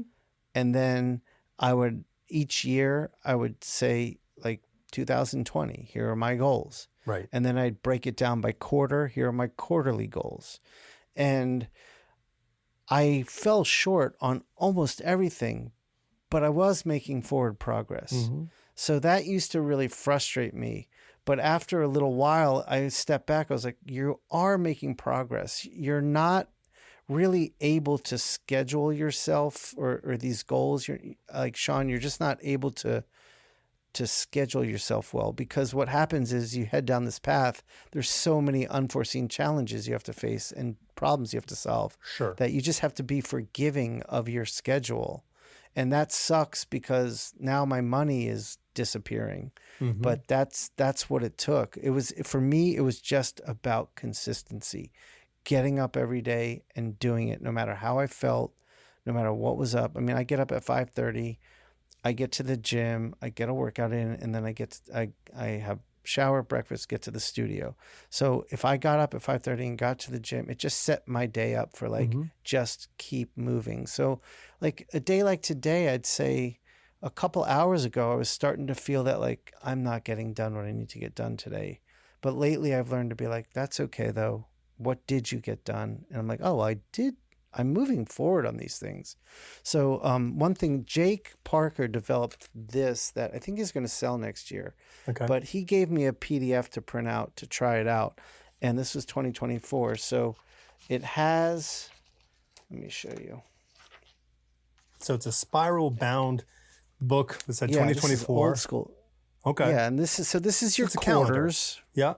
It's a planner. Yeah, it's a calendar and a planner. So there's your quarters, and then from your quarters, you make your quarterly goals. Mm-hmm. Then you hit your months, which look like this, where you list your goals here, and then here's your days, and then it breaks down even further to your weeks. Right on. So I was liking that. You do spend time every day like filling it out and keeping track of things. But my problem was I didn't have a macro version. I had to like flip back and forth all the time, and I started to get very lost. And I was like, I need to be able to see everything like in front of me. And that sent me on a journey, and that's when I discovered Mondays. And so I tried the free version for a little while to see if I would like it. I was like, I could get into this. So then I paid it's not cheap. I paid for it. Mm-hmm. And now it's set up, and it's overwhelming for me to look at everything on it. But I do track my progress on everything. I see that I'm moving forward. And as I'm finishing things, I'm able to remove them and see the things get shorter. So now I'm at the point where it's not what it was, and then it's getting shorter. The tricky thing is going to be when things are performing, how am I going to balance it then? Because right now, I can't sustain this way of living for too much longer. It's just a lot. And financially, it's killing me. I'm exhausted. I'm overwhelmed. My mind is constantly going. So I know it's a means to an end. But yeah, Mondays right now is what is helping me the most. But I still am going to, like, when the end of the year comes, I want to, or as I'm getting closer to it, I want to use Jake's planner, not still in combination with the Mondays, because I can put my yearly goals on there. And once these big things like the website, the art book, the course with Jake, once these are done, I can, and performing, I don't have to set as many things to build next year. Right. Once I'm tattooing, it's like, all right, I know, like, one of the things I'm building in my business is the publishing wing, and this Kickstarter is just the first book I'm doing for my first art book. Yeah. Right. So, I mean, I'm going to do a sketchbook, an art book, and then I'm going to do a book of my thumbnails, and then I'm going to do a book of my inks. And those are all just to start to get the INKPULP stuff out there. And I've got the story I want to write and draw. I know what it is. I have to script it. I have an outline. I have to design the characters, but I'm going to do short stories that are a study in each character first. And I want to put those out. Like, one of the things I am really leaning into is getting back to, like, more retro way handheld things, like zines. Like, Ramon Perez is doing this thing called Blitz, which is Ramon says it's inspired by the idea of Wizard, which I get, but it's not Wizard. I mean, Wizard was a book about what the publishers are doing. So this is a book that will be free at comic shops for people. So when you buy your books, they'll throw one of these in the bag. But it's a magazine that is focused on the creator-owned side of our business now. No Marvel, no DC, but just like I'm going to have a section in each issue that's an INKPULP instruction section where I'll put a lesson in there, because Wizard Magazine had these little lessons in there that really helped me a lot. He'll have interviews with people like Mahfood talking about the books they're doing. And it's going to be very focused on this new sort of industry that's kind of emerging of, like, established creators who have broken off and are doing their thing. So that's a zine. But what I want to do is I want to get back to, like, with my short stories, I want to create a 4-issue zine that's more akin to Raw, or if you remember that, or Rubber Blanket. Not so indie as those, but a collection of almost like an EC comic with more fluff to it. Not just stories, but like mock advertisements and stuff like that. So that's the, that's my 2026 project, probably, is putting that together. So if I can 2025 get at least 2 of my short stories written and drawn, it puts me in a position for that. And then I can reach out to all my friends who have their own creator-owned stuff and say, hey, do you want to drop a short story in here? Do you want to do a mock ad? Do you want to do a 1-page comic? Whatever you want to do. Let's put this thing together. And I've already got a book designer for it. So when I get to that phase, hopefully my goals will be much, much smaller and focused, because right now my goals are long-term projects that will pay me big dividends, fused with how am I going to survive right now and pay the bills. So once I can hopefully get rid of that how am I going to survive stuff, then it should hopefully be easier. And when I think about it, sometimes I'm like, I don't know if it's going to get easier. What have I done?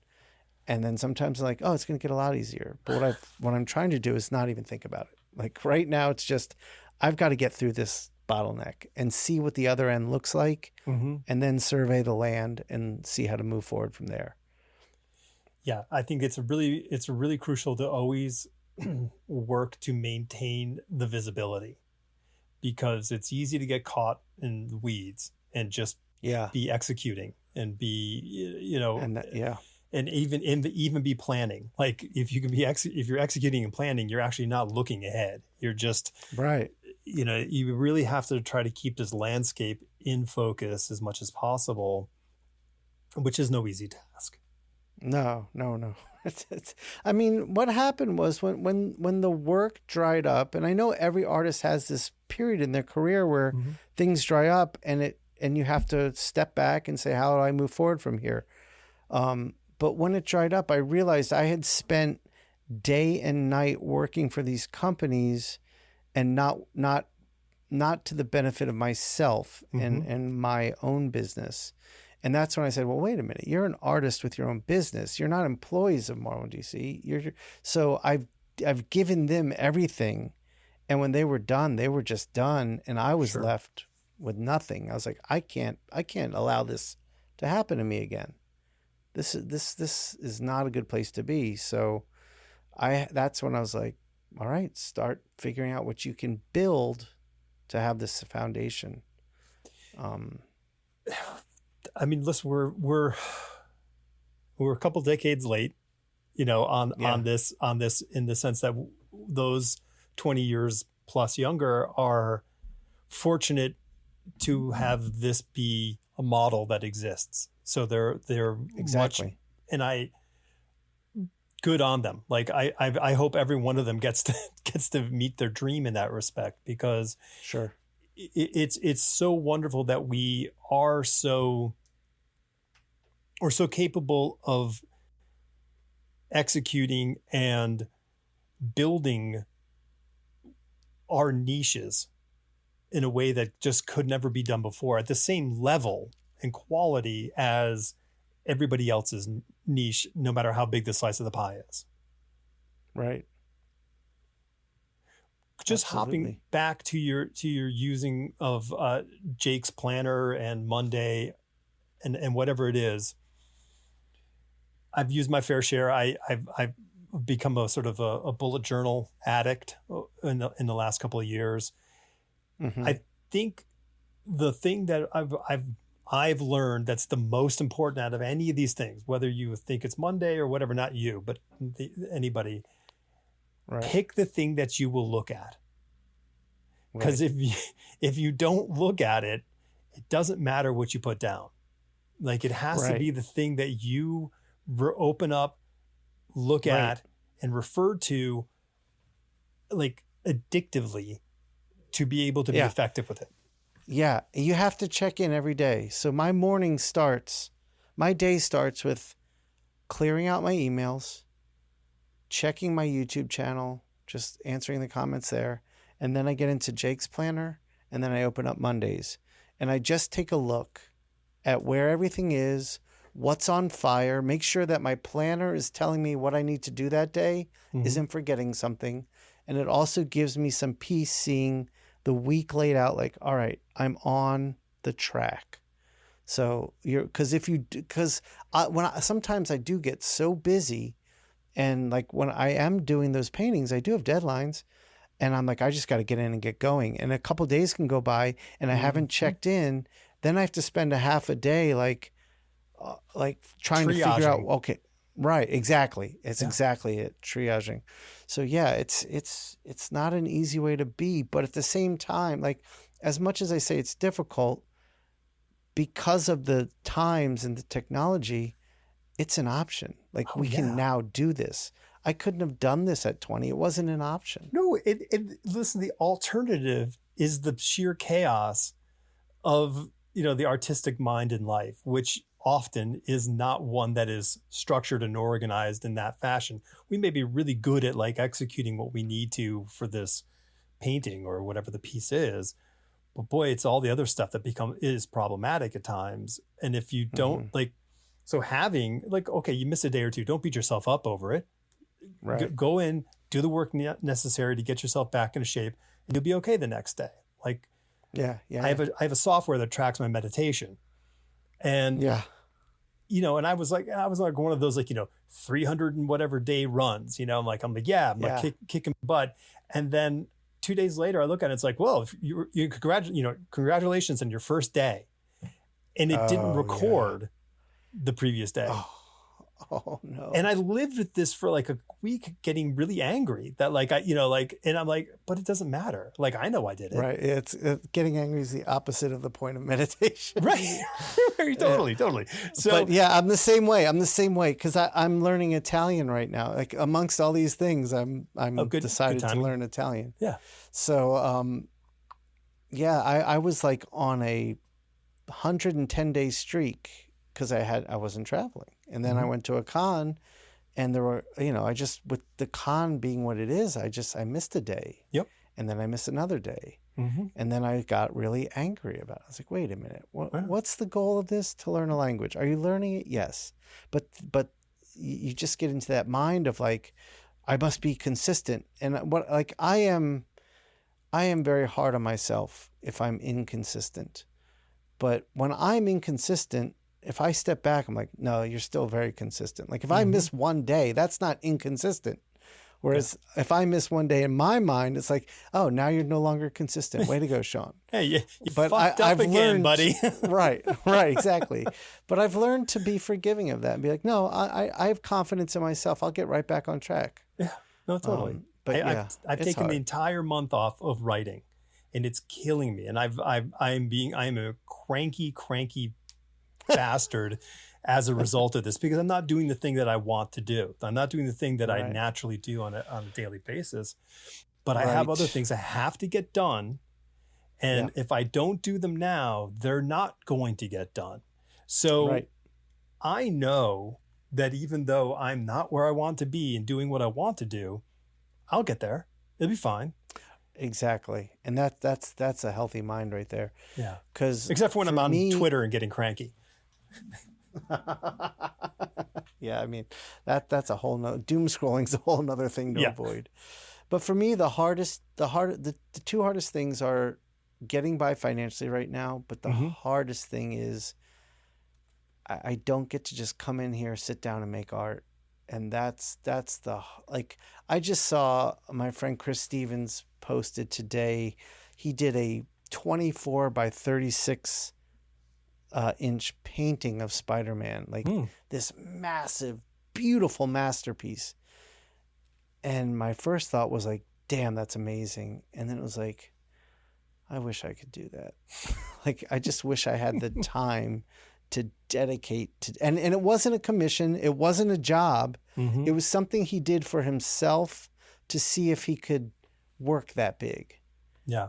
And I was like, but I had to remind myself that my goal is to get to that place where I can afford to say, you know what, this week, I'm just going to sit at my table and paint what I want to paint. Yeah. Because all of these revenue streams are working and I can afford that. Yep.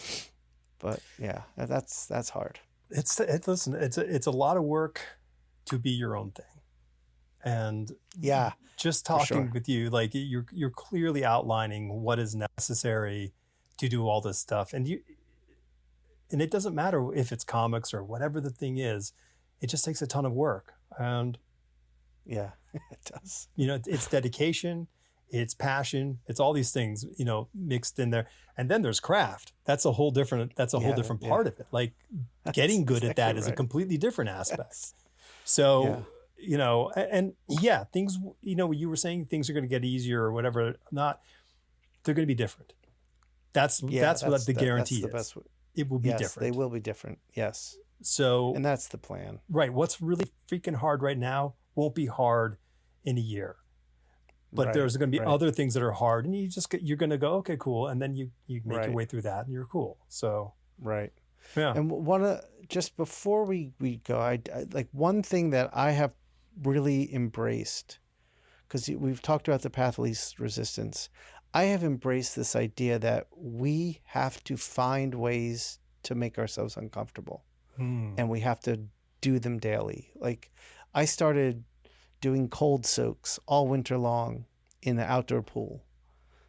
And that, like, you want to talk about meditation, if you can get into a pool up to your neck that is 48 degrees and calm your entire system down for 4 to 6 minutes and get out and go get in the hot tub and warm back up, what you feel after that is amazing. Mm. And it's like the best meditation ever. So I am always trying to find ways. Like I said, I work out every day. That's never comfortable. That hurts. Yeah. So I am trying to find ways to keep discomfort in my daily life so that I can, because that's what teaches you. That's what causes growth. And that's what keeps me from going down this path of least resistance, which now, especially now with all the conveniences we have and technology, that's a dangerous road to just completely surrender to. But I also know I can't do what I want to do with my life if I go down that path. So I do try to find ways to constantly put myself in discomfort, to teach my mind to be calm in those moments. Like the whole thing about the cold soak is I started it for relief of joint pain from exercising, and it helped with that. But the benefit of it was that I didn't know was it taught my mind how to remain calm in the most physically stressful situation, which is you're in freezing fucking cold water. Right. But I got to the point where after I knew once I hit my 3-minute mark, I was at a calm state where I didn't feel cold anymore. And depending on how cold the water was, I could stay in that state for 2 to 5, 6 minutes. That's when the physical stuff, well, it was no longer mental. Like your first shivers are mental. Mm-hmm. That's your mind being like, what the fuck are you doing? Get out, get out, get out now, go, get out. And once you can calm that down and tell your body you're safe, you're not in danger, you're fine. And once your body starts feeling the danger coming, that's when you get out. So when I get into these stressful situations where I'm so overwhelmed with everything going on, with trying to do all these businesses, I got a deadline, I got this and that, and my mind starts spiraling, I know I can stop, calm my breathing, close my eyes, center myself, and come back to it. And I think that's something I that is invaluable to me. Yeah. Is that skill and keeping it fresh. I love that. I'm going to leave. That's where we're going to leave off because I think that's super important. Yeah. Awesome. Man, this has been great. This has been a great talk. Yeah, this was great. Thank you for having me on. This was really great. We'll have to send Eric a gift basket. yeah. Okay. We can do that. And all your info will be in the doobly-doo, so people will find all your links and great. Yeah, best of luck with all this. This is it's ambitious, it's inspiring, and I think clearly it is fulfilling for you. So that's really important. Yeah. I mean, we'll see. We'll see next year where I am. Yeah, we'll do a follow up from the back of your family truckster. We'll have another conversation. right. I no longer have a home. My studio's gone. Yeah. Thanks, Shawn, man. I appreciate this. Thank you. Thanks for having me. We have a follow up conversation with Shawn that we recorded, I guess, on June 9th. So much more recent. And major apologies for some audio sound issues on my half.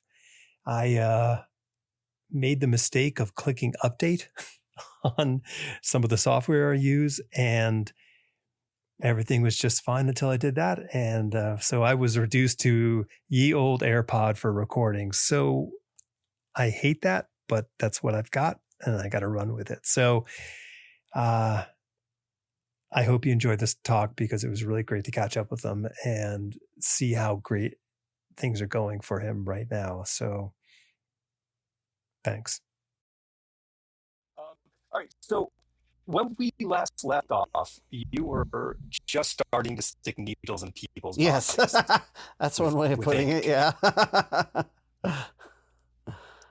And that's you were so, it was so interesting because you were so excited. And listen, you were we're a similar age where we run these paths in our lives, and we go, okay, I need to figure out other avenues. I need to, we don't all get the chance to just sort of like do one thing and do it forever and never have to think about it. And like the idea was like, oh wow, like for you, it's almost staring you in the face. Every day you've got tattoos, so you're not like for me to do it would be ridiculous. Like, why is that guy doing it? But for you to go like, okay, this makes sense, and you had this sort of, you know, excitement about it, like a young, like this young 20 something excitement of like, it's so Yeah, cool. yeah. Like you were really totally Yeah, jazzed. I still am. Had I done any when we spoke last time?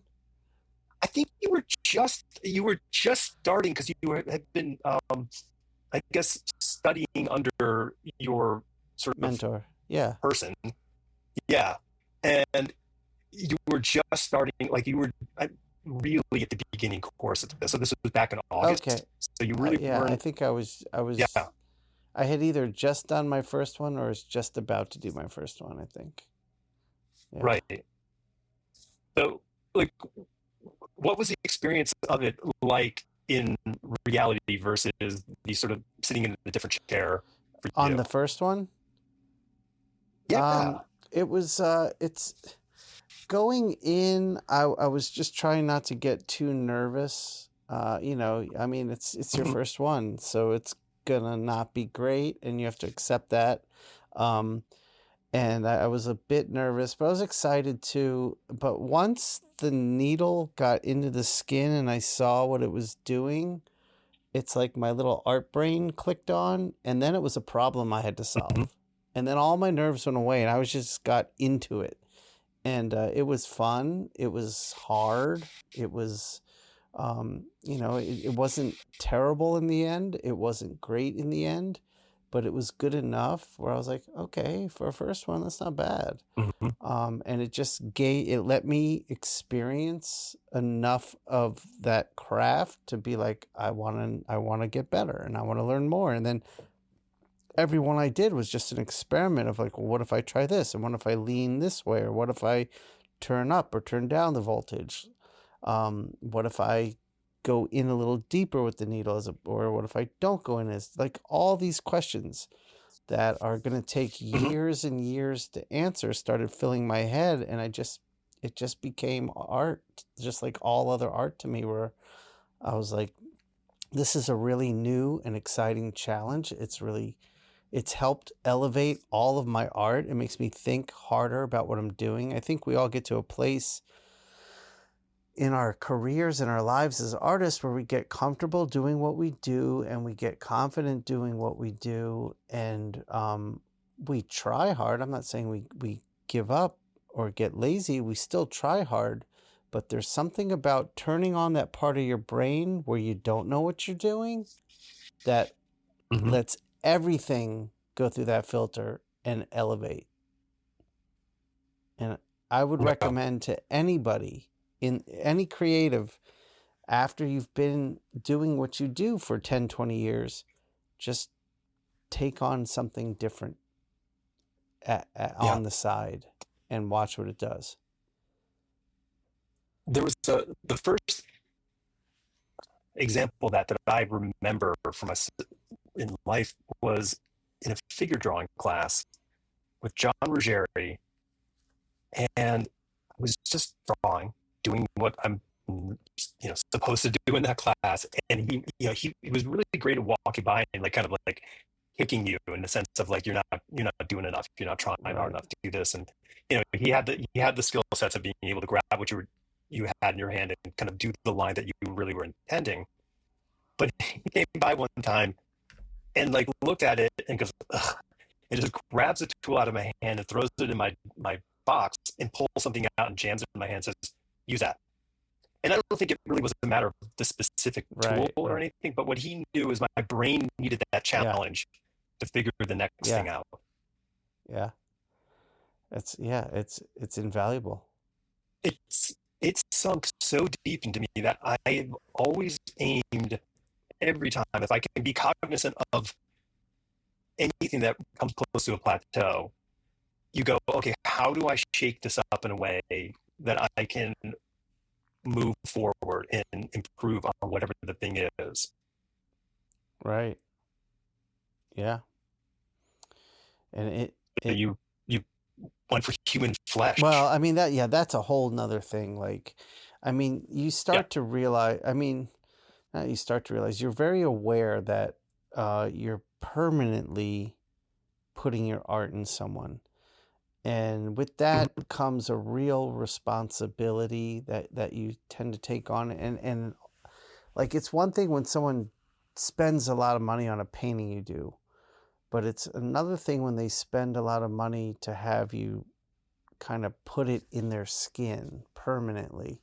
Mhm. And so you're always aware of that, and that's good. And then like, I'm at the point, I'm starting to think about the tattoo experience. Like, I'm realizing, when you're tattooing someone, it's not just about making a good tattoo. You've got to entertain them to some degree. I see tattooers like put on headphones and just check out. And I'm like, that's terrible. Mhm. Um, and Yeah. then, some people can tolerate the pain, not a problem. And then some people are in a lot of pain, and that gets really difficult because, like, you want to make this good. This is they're going to have to walk around with this. Yeah. And you want it to look good for them. You want it to represent you well. But then it's like every time you put that needle in, you can just feel the pain of them, and you're just like, that's a tricky thing to climb. And and also, tattooing is you're working on a three-dimensional canvas, so that's a whole nother challenge Yeah. too. Like, and then skin is so strange because you could, like, I was tattooing on a guy, like, right about here. And when I got up to Mhm. here, the skin was totally different, just in terms of how it was taking the ink, how it was responding to the needle. And it's like you have to change everything on the fly and figure it out. So it's a constant challenge, but it's great. It's a great challenge. Um, and then the other thing I'm starting to learn is a tattoo is an organic piece of art. When you're done, if it looks good, yeah, that's great. But in 2 months, it's going to look different. And in a year, it's going to Right. look different. And the great tattooers are able to make that difference minimal. Um, I was just Mhm. looking at one of my early tattoos I did on my wife last night, and I was really, like, proud of what I did. And then I noticed some of the lines are like bleeding out, like, months and months later. I'm like, oh wow. And I mean, you're told to expect that because you just don't know how to avoid that. You don't even know Right. how to look out for that. So it's there's times where I'm like, what have I gotten myself into? Like, at 53, it's going to take me a long time to really get to know this. But I am doing tattoos that I'm happy with. And I think my growth is very accelerated by my hand knowledge and my art knowledge. It helps Yeah. a lot. So I'm achieving better looking tattoos much faster than someone new to a career in art, or someone younger. But still, it's wild, man. But it's cool. It's it is this. No, it's. I mean, it's fascinating to me. What you think, like, oh, skin is skin, but it's not. It's completely Oh different yeah, in every, because it all serves different functions. That, even though it's one organ, it serves all these different functions for your body due to the location. yeah, and That's all. also everybody's Um, skin is completely different.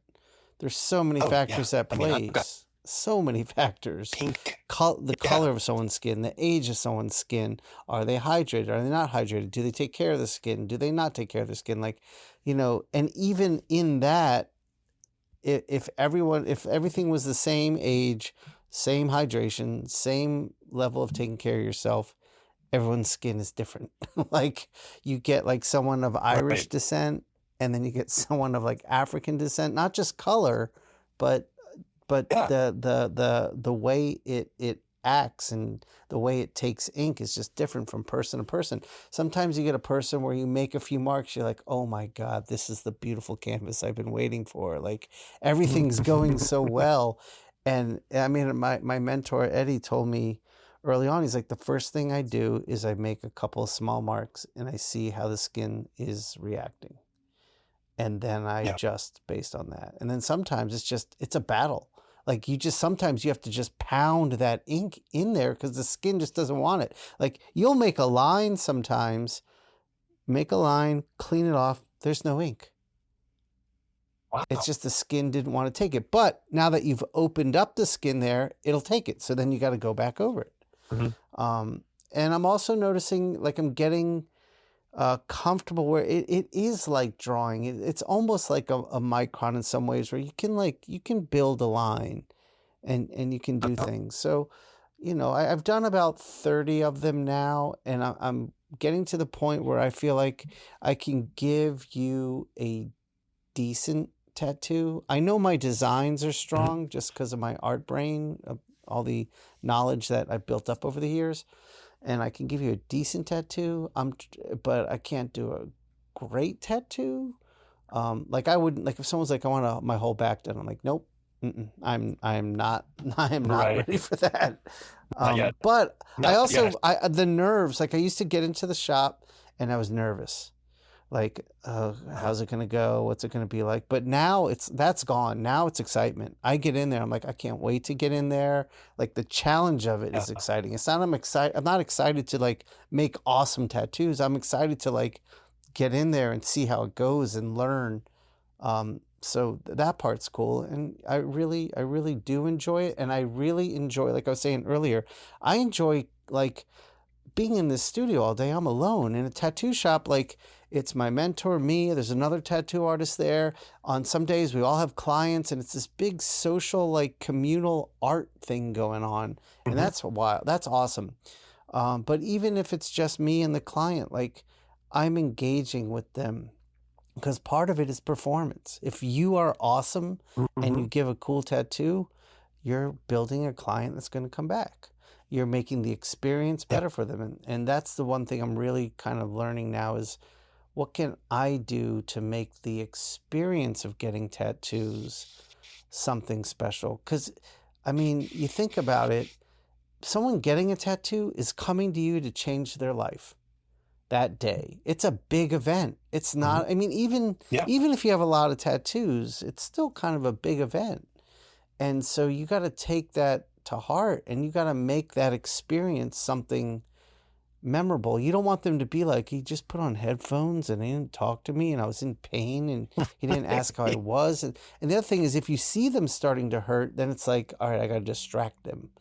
Like I have to like get them thinking about something and talking about something, which won't have them focusing on the pain, so I can get through this a little better and they have a better tattoo in the end. So there's a lot of interesting aspects to it.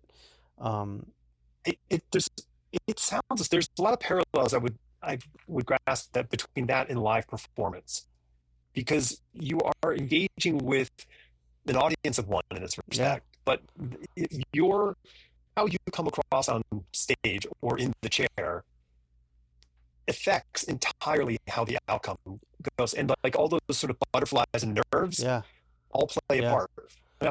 I mean, it's like I think about it like it would be like, what can I do from the moment they walk in to ease their mind? Like I do sit down with them, I talk to them, I ask them, are you nervous? Like I'm not trying to be like, like tough, like be tough. Like I'm just like, how are you feeling? Are you nervous? And I'm always honest. I'm like, look, it's gonna hurt. It's not gonna be unbearable. It's gonna be tolerable. And then I always explain my process. I start with the big, bold lines first. Those are the most painful. And then I go to the smaller lines, and then I go to the shading. And the shading is the least painful. So I explain to them the process so they know what to expect. And just kind of like go on the journey with them. And I check in with them. How are you? Like after a minute of tattooing, how are you doing? Like, oh, it's fine. It's good. And then check in 20 minutes later. And it's It's good. It's cool.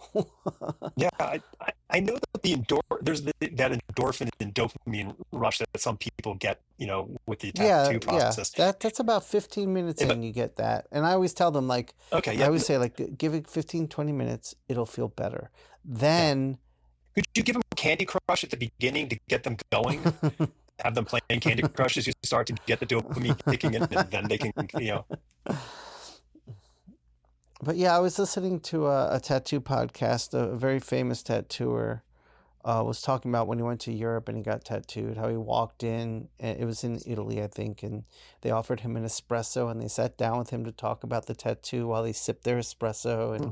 and it really made this experience. And it's like everything I'm doing now, as an independent artist, I'm thinking, how can I um, create create an experience, A, and B, how can I, like, what am I marketing myself as? Like, Right. I am not the guy you go to for any tattoo. It's never been a goal of mine. I'm not a full-time tattooer. I am looking to do what I do in skin. And I'm guessing that's pretty much what people are going to want from me. I'll get known for that, but the people who know me now that would come to me for tattooing all know me from comics and illustration. Hmm. So my guess is that's what they're going to be coming to me for. So I'm trying to define, like, the other thing I've learned about tattooing is not just it when you design a tattoo, it's not a panel. It's not a cover. It's almost like a logo with Hmm. illustration in it. So it's like I'm trying to figure out, it took me a little while to get my mind around, like, well, what is a tattoo design? And then I got that. And now it's like, the techniques are different. Like, the ideas of value, form, line, those are all there. But how you Hmm. achieve that is different. And the look in the end is different. I mean, I could replicate like a brush line with a thick to thin, but that's me using tattooing to look like something else. So I'm trying to figure out how to use tattooing to be tattooing, which is a good fun Hmm. challenge. And it's got me thinking more about, like, abstract shapes, not being so representational, like pushing my geometry, pushing my cartoony further. Like, I'm doing a Batman on someone and they were like, I like that sticker. I just want you to do that. I'm like, well, I could do that, but that's not going to look like a great tattoo. So I'm gonna dive into this. I have a freelance gig that is basically my whole week right now. It's a really big dream project for me. But once that's done, I'm gonna dive into that tattoo and I'm gonna push it, see where it takes me. Um, Yeah, it's contextual iconography. Like the icon that you develop is contextual because you don't put certain tattoos in certain areas in the body. Just like they have to kind of live in a yeah, space in the right yeah, aspect. So it's your job, and maybe that's part of the storytelling aspect of, from the background of, you're able to kind of think like, what is the best story? Like someone's like, hey, I want you to put this here, and you're like, it's not going to work there, or then you have to really rejigger the whole concept to get something that will work in that yeah, location. yeah, yeah. And I mean, it's gonna be different for me than someone who's just coming into tattooing for a career in tattooing at a young age. I mean, like, that person's gonna have to learn how to do it all, and over time Hmm. develop their thing.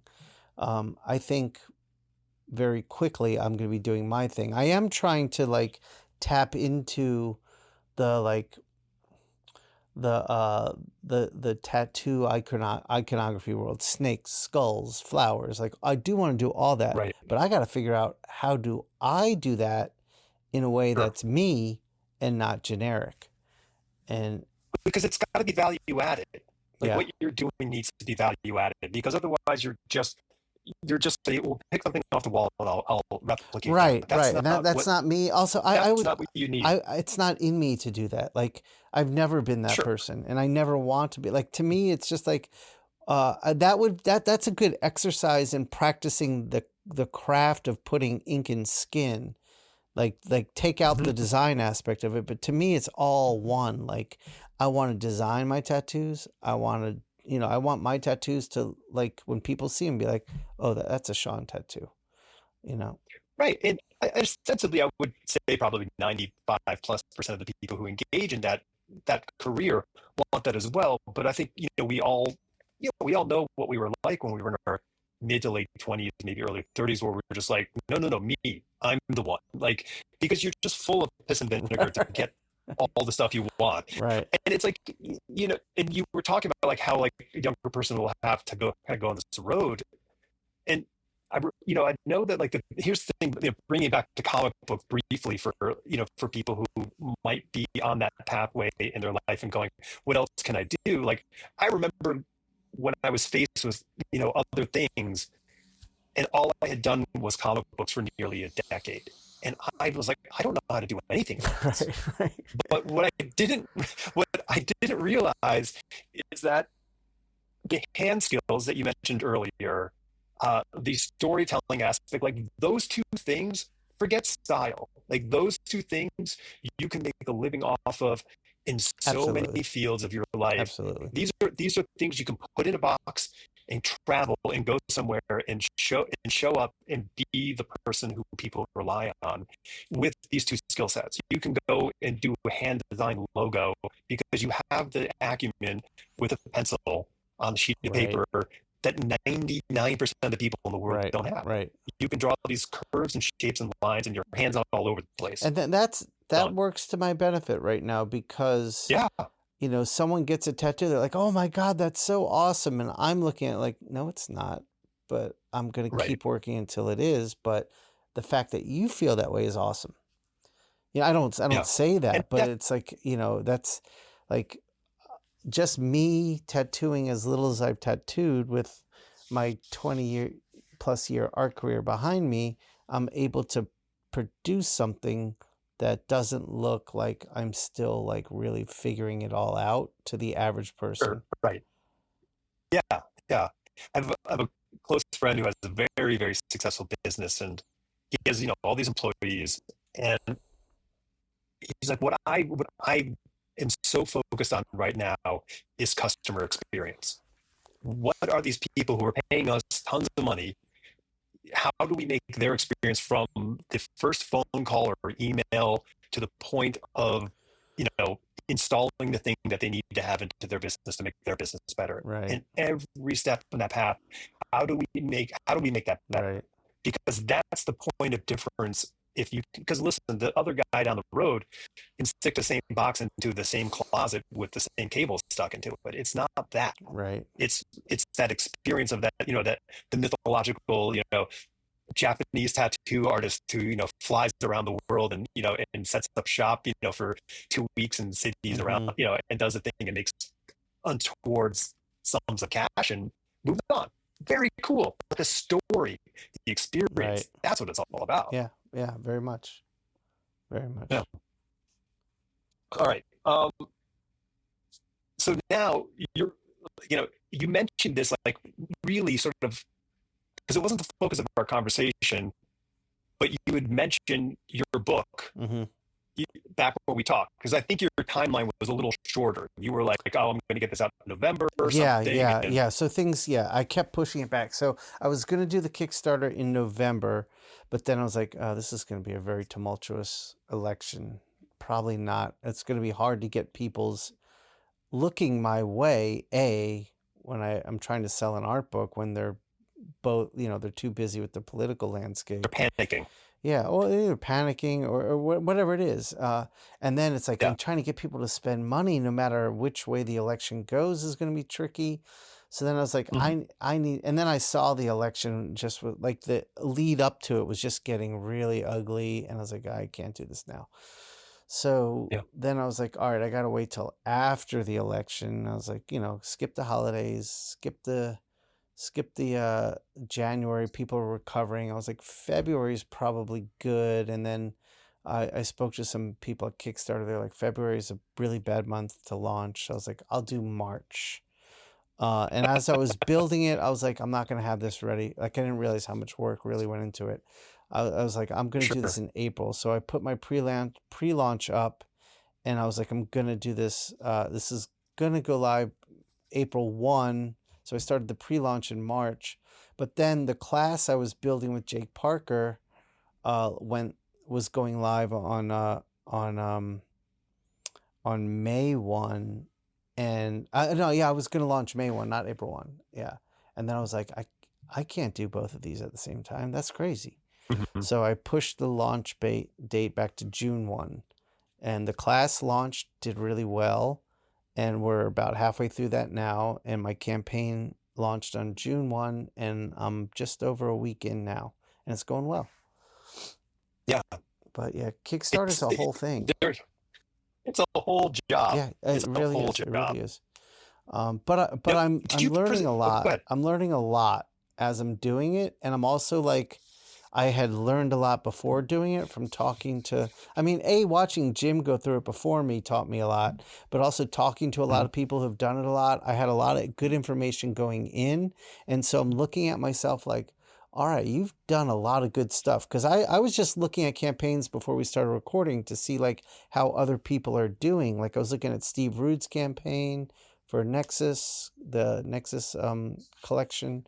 And I was looking at some others, like The Art of Sean Phillips. There's a book, he has one now. Yeah. And I'm just looking at a bunch of campaigns and I'm like, I'm doing really well. Not just in terms, not that my numbers are higher, but the things I'm doing. Like I remember I was at Dallas Fan Expo Dallas on Sunday when I launched, and I was talking to a friend there. And he's like, "Yeah, day one you do about 60% of your whole campaign."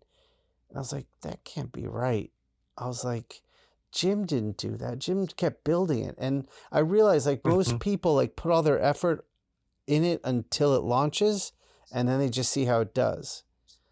And I'm like, okay, what I've learned going in before I did mine was like, no, you every day, you got to plan things to keep driving it. So I had a whole marketing plan built before I launched about week 2 is going to slow down. What am I going to do there? Week 3, it's going to be the slowest. What am I going to do there?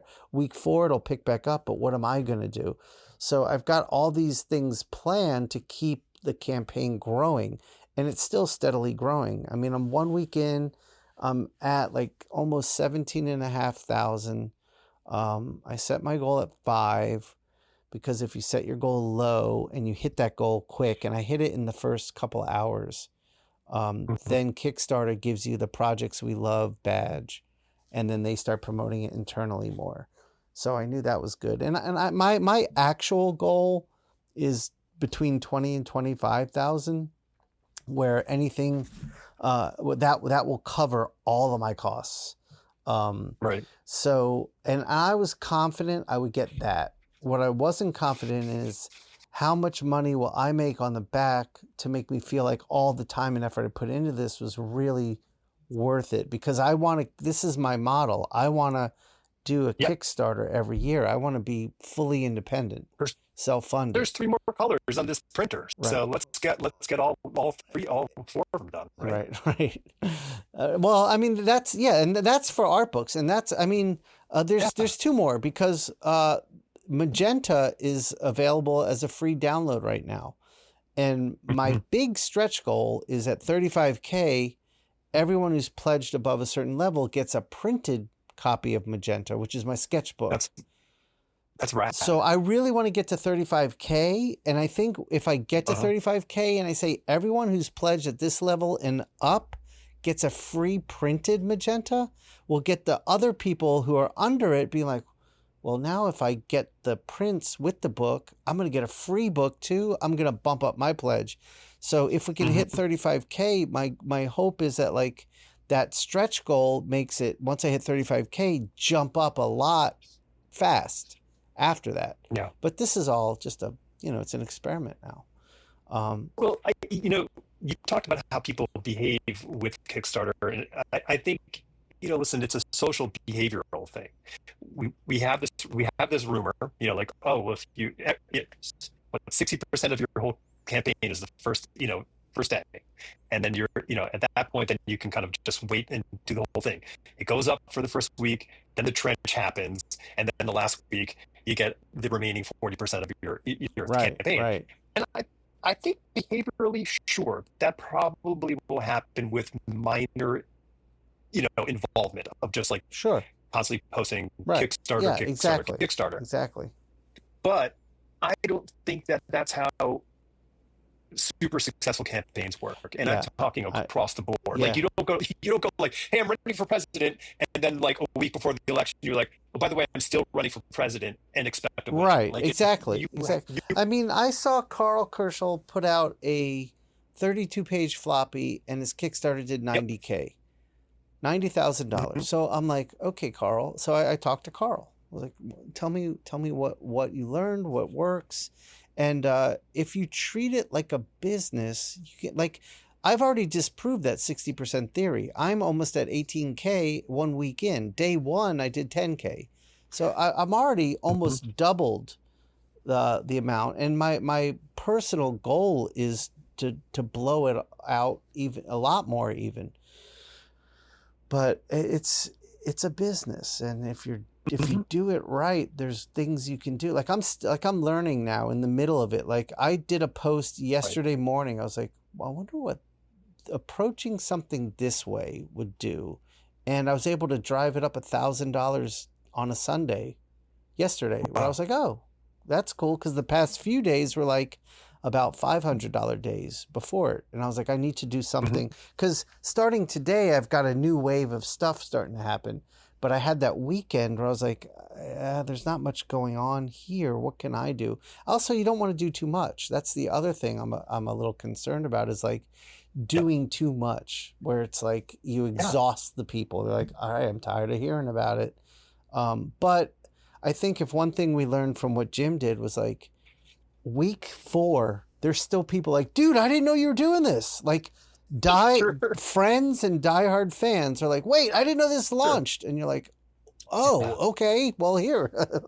So you got to keep that in mind. Like, I make a post. If it does well, like, I don't know, let me look. I did a post. It did pretty well the other day. I had almost 10,000 views on my post. And that's just on Instagram, but I have 50,000 followers. So that's still a fraction of the people. Yeah. So, but for Instagram, that's no. That I'm not complaining about that. I'm just saying, but there's 40,000 people that didn't see it. So if I get quiet, I'm not going to be able to access them. No, it's so tough, because the algorithm isn't designed for us to organically benefit. Like, it is designed for us to pay it to benefit. I feel like with the algorithm, I just feel like if you put out something of that has value to it, you're gonna do fine. It's just the days of like, hey, here's my art, are over. It's the same thing with Kickstarter. Like, here's my Kickstarter. Like, that's not a way to operate on anything. And it seems like because Instagram started that way, everyone just expects it to still act that way.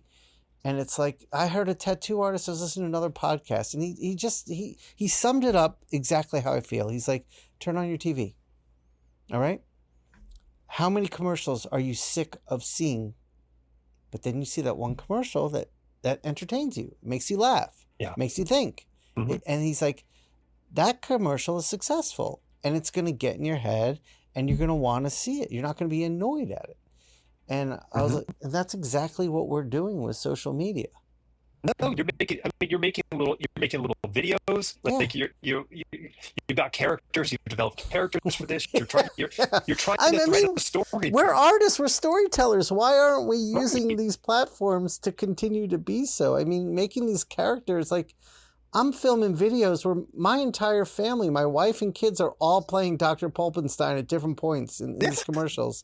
And we're laughing, and I'm like, this is crazy that this is my job. Like, I'm putting on a wig and just being absolutely silly, and it's working. So, I mean, and then I realized, like, I've created characters. Yeah, that's what I do. Why is that so strange to think of? But, now that character will live on, because my Kickstarters I'm doing a Kickstarter for Mateo's book next year through INKPULP, his creator-owned book. And then the year after that, I'm going to launch my anthology. And so I wanted to do something like EC Comics, where I have like a Crypt Keeper narrator. And as I'm filming commercials for this Kickstarter, and I've created Dr. Pulpenstein, I'm like, wait a minute, that's my Crypt I've got a Keeper. character. Yeah, I've got it. Yeah. I've got it. Now I just have to figure out how to draw it. So yeah, and then it kind of cements the whole story of everything INKPULP is and does.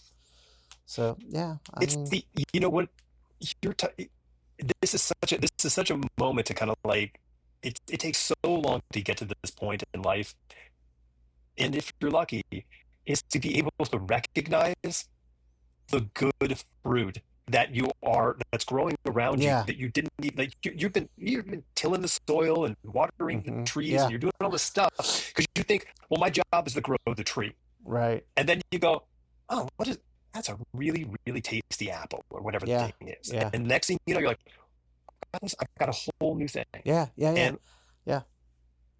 it's cool. It's so hard. Like everyone goes like, I got this great idea, but I forgot it.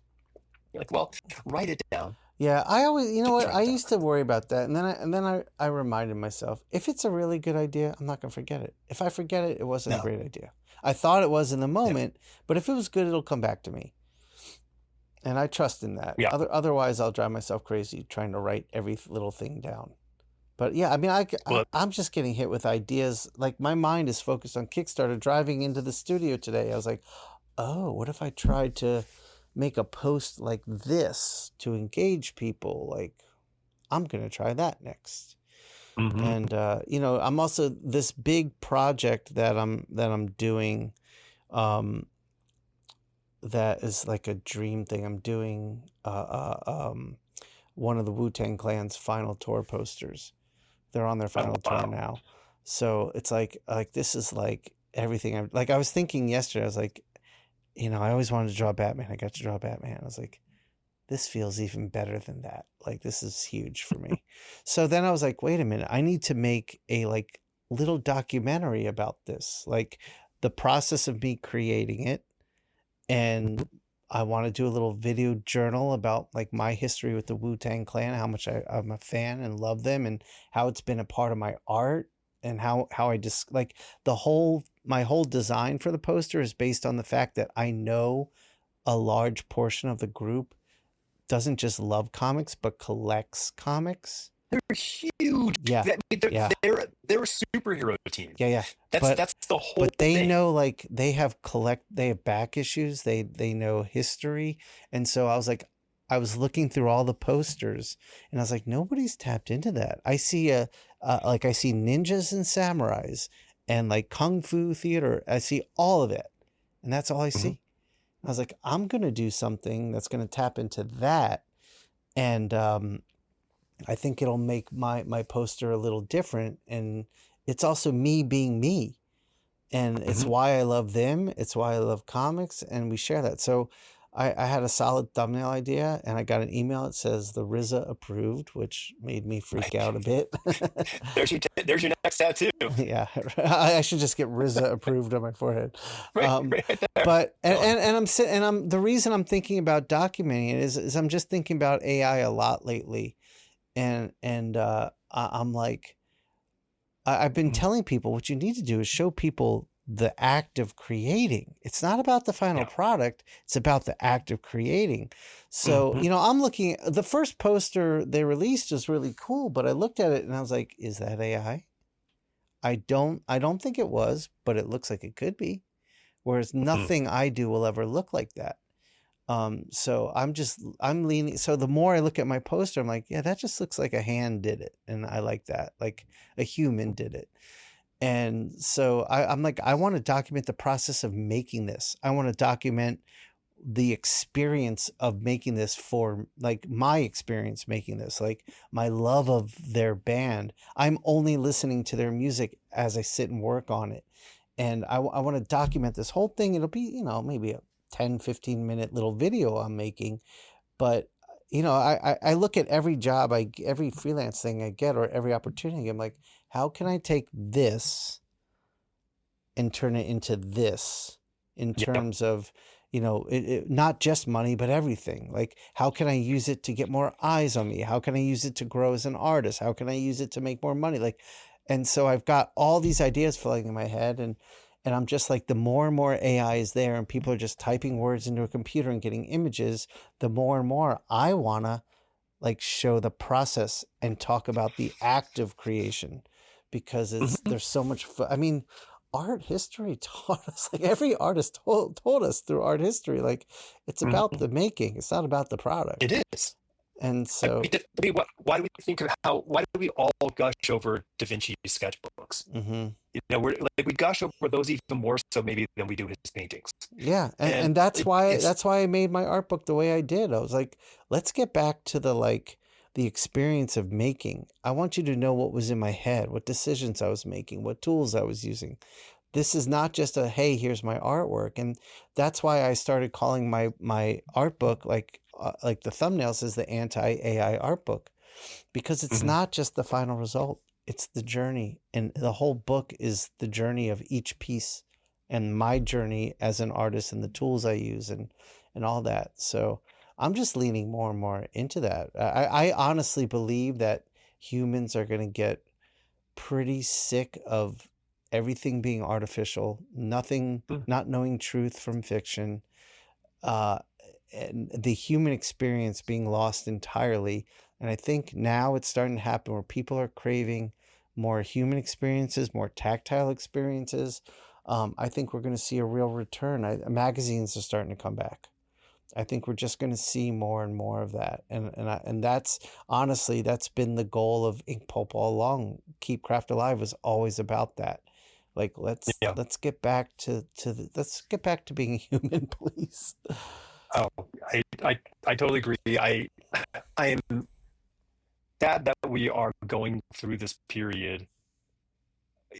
It's an inevitable thing by human standards that we create things that are problematic socially or creatively or whatever the reason is. But I firmly have this belief that we only respond to human-made things. Like, that is the nature of stuff. Yeah. No one leaves McDonald's and goes, "Man, that was the best meal I've had." Like, that doesn't happen. It might be when you're 5 years old because you don't have any other experience. But we respond to things that are made by humans, and we understand this. And we as creators, our job is to index in that direction. We can't control the people who want to try to do whatever they can do with whatever tools they have at hand.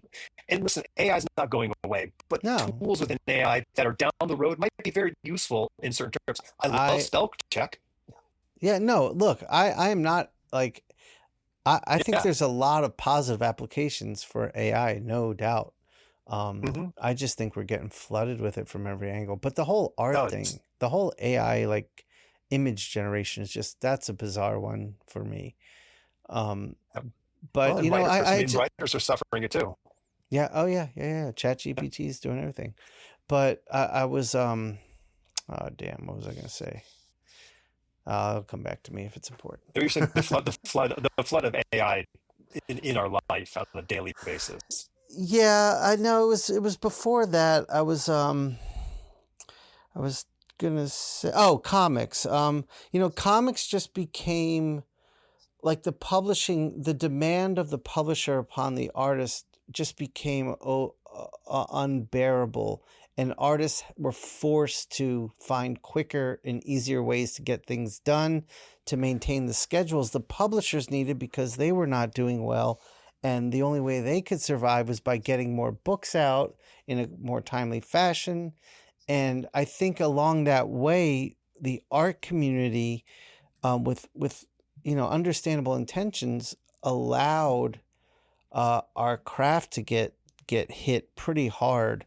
Where it be like we were talking about, that art is the act of making, and that act of making got taken from almost everyone, and it became the act of getting it done, and then the final product was what people were talking about. So it's in a way, it's like, I understand AI's presence, and I understand corporations being like, oh, this is a cheaper, faster way to get there. Fine, let them have that. But the art community has got to be like, yeah, but that's not what we do. That's not what we ever did.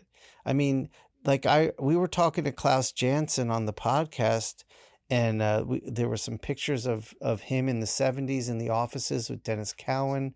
And we just got to talking about that whole school of artists, Klaus, Frank, Howard Chaykin, Walter Simonson, Bill Sienkiewicz, like Dennis Cowan. All these artists came in and changed comics for us entirely.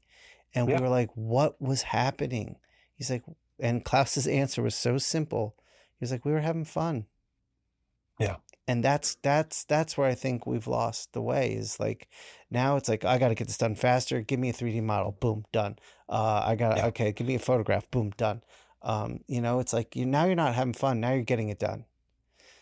And I think in the end, the books suffer, because if you're not having fun, and I'm not saying this of everyone, there are people having fun making comics, but generally speaking, I think that's what's kind of getting lost, because the digital media accelerates things so fast. As humans, it's like, how do we keep up with this? Well, we start using it in our process to maintain that speed, where I've taken a hard left. I'm like, I'm slowing down. Right. I am slowing down. I'm getting back to, I'm doing it the way I love to do it. Yeah. And if you can do that, and I'm not saying in a sort of rarefied air fashion, but if you can do that, then that's what you do. Like, good on you. Do it. If you make your way, find your lane. Right. And the only reason I can do that is because I went through I chose to do it, made a plan to do it, and went through 5 extremely difficult years of building a means to get there. And I'm finally now about to exit off that road into doing it. But it was not easy. It was really hard. Financially, it was brutal. Time-wise, it was rough. But I just kind of stuck to it. I was like, this is the only way. I didn't want to keep going down that freelance comic road anymore. I had lost the joy in it. And it became, it just became a job. And, tattooing is part of the idea. I was like, I can tattoo a few days a week and make some good money. But again, I'm on my terms tattooing. I'm going to be doing it my way. And so I had to learn. I mean, I had to give up days a week to spend learning, not making money. I mean, it was hard. It's, and I don't want anyone to think like, oh, just decide to do it and go do it. Like, no, it's very hard. It took me 5 solid years. And COVID was during that. COVID kind of worked in my favor on that path a little bit, because it slowed everything down. It allowed me the time to learn to paint, which was not part of the plan. But I saw the opportunity when COVID hit that I can learn to paint, which will help me move forward, when COVID's over. And I did that. That helped me a lot. But yeah, it's not an easy thing to do. I understand why most people don't do it. I mean, luckily I have a good friend in Jim. Jim's made a life of like being an independent artist, and I could learn from him. And I mean, it's finally starting to work, and it feels really good. And I'm working harder than ever right now. Like driving a Kickstarter, teaching a class, learning to tattoo, working on freelance gigs, having a podcast, having a live show, having a website, like doing all these things. But 2 months ago, I was like, I don't know if I'm going to make it. I'm about to snap. Like I was I got no gas in the tank and I'm about to completely collapse. But once the class launched and I saw that it worked and I got like my first nice, like big payday, I was like, oh, okay, I'm going to be okay. Like the uncertainty of like, is this 5-year plan going to just fall apart in my lap and then I'm really fucked? Or is it going to work? And that gave me enough hope. I was like, oh, it's going to work. And then the first week of this campaign is being like, it's working. So I get up and I'm excited to get in it. And then the Wu-Tang poster came to me like 2 weeks ago, just fell in my lap. And I was like, I have no time to do this, but I am not saying no. And I'm figuring it out. But it's not easy to say like, I'm going to do that. I don't want it to sound that way, but it's so worth it for me. No, listen, I guess what I would say from that, the great, the great sort of like plus side of that whole thing. If anybody's doing this kind of thing or wants to do something like this in their own life, don't do it in a vacuum. Right. You named Right. a lot of people in this, in discussing this, who you have put your idea up against, and they have probably shot plenty of holes in it, and Yeah. then offered suggestions, and patches to kind of like, shore it up. Absolutely. Because too often you can do this. Let's go back to the old Kickstarter model. I'm going to do a comic book, and you throw it up there, and it fails. Well, you didn't do the work. You didn't do Right. you like like Right. nobody. You didn't listen to anyone when they said like, I don't know if that's really the best. Like whatever the response is, get out of that vacuum, get out of the echo chamber, get out of the phone sort of realm of that whole thing, and Right. really do the analog thing with the people who who you trust, and who do it better than you. Like Yeah. get their Absolutely. input. And Yeah, yeah, and the other thing we did along the way, which we just kind of fell into, but turned out to be one of the most beneficial things we've done, is having built a community where we can use our platform to help everyone.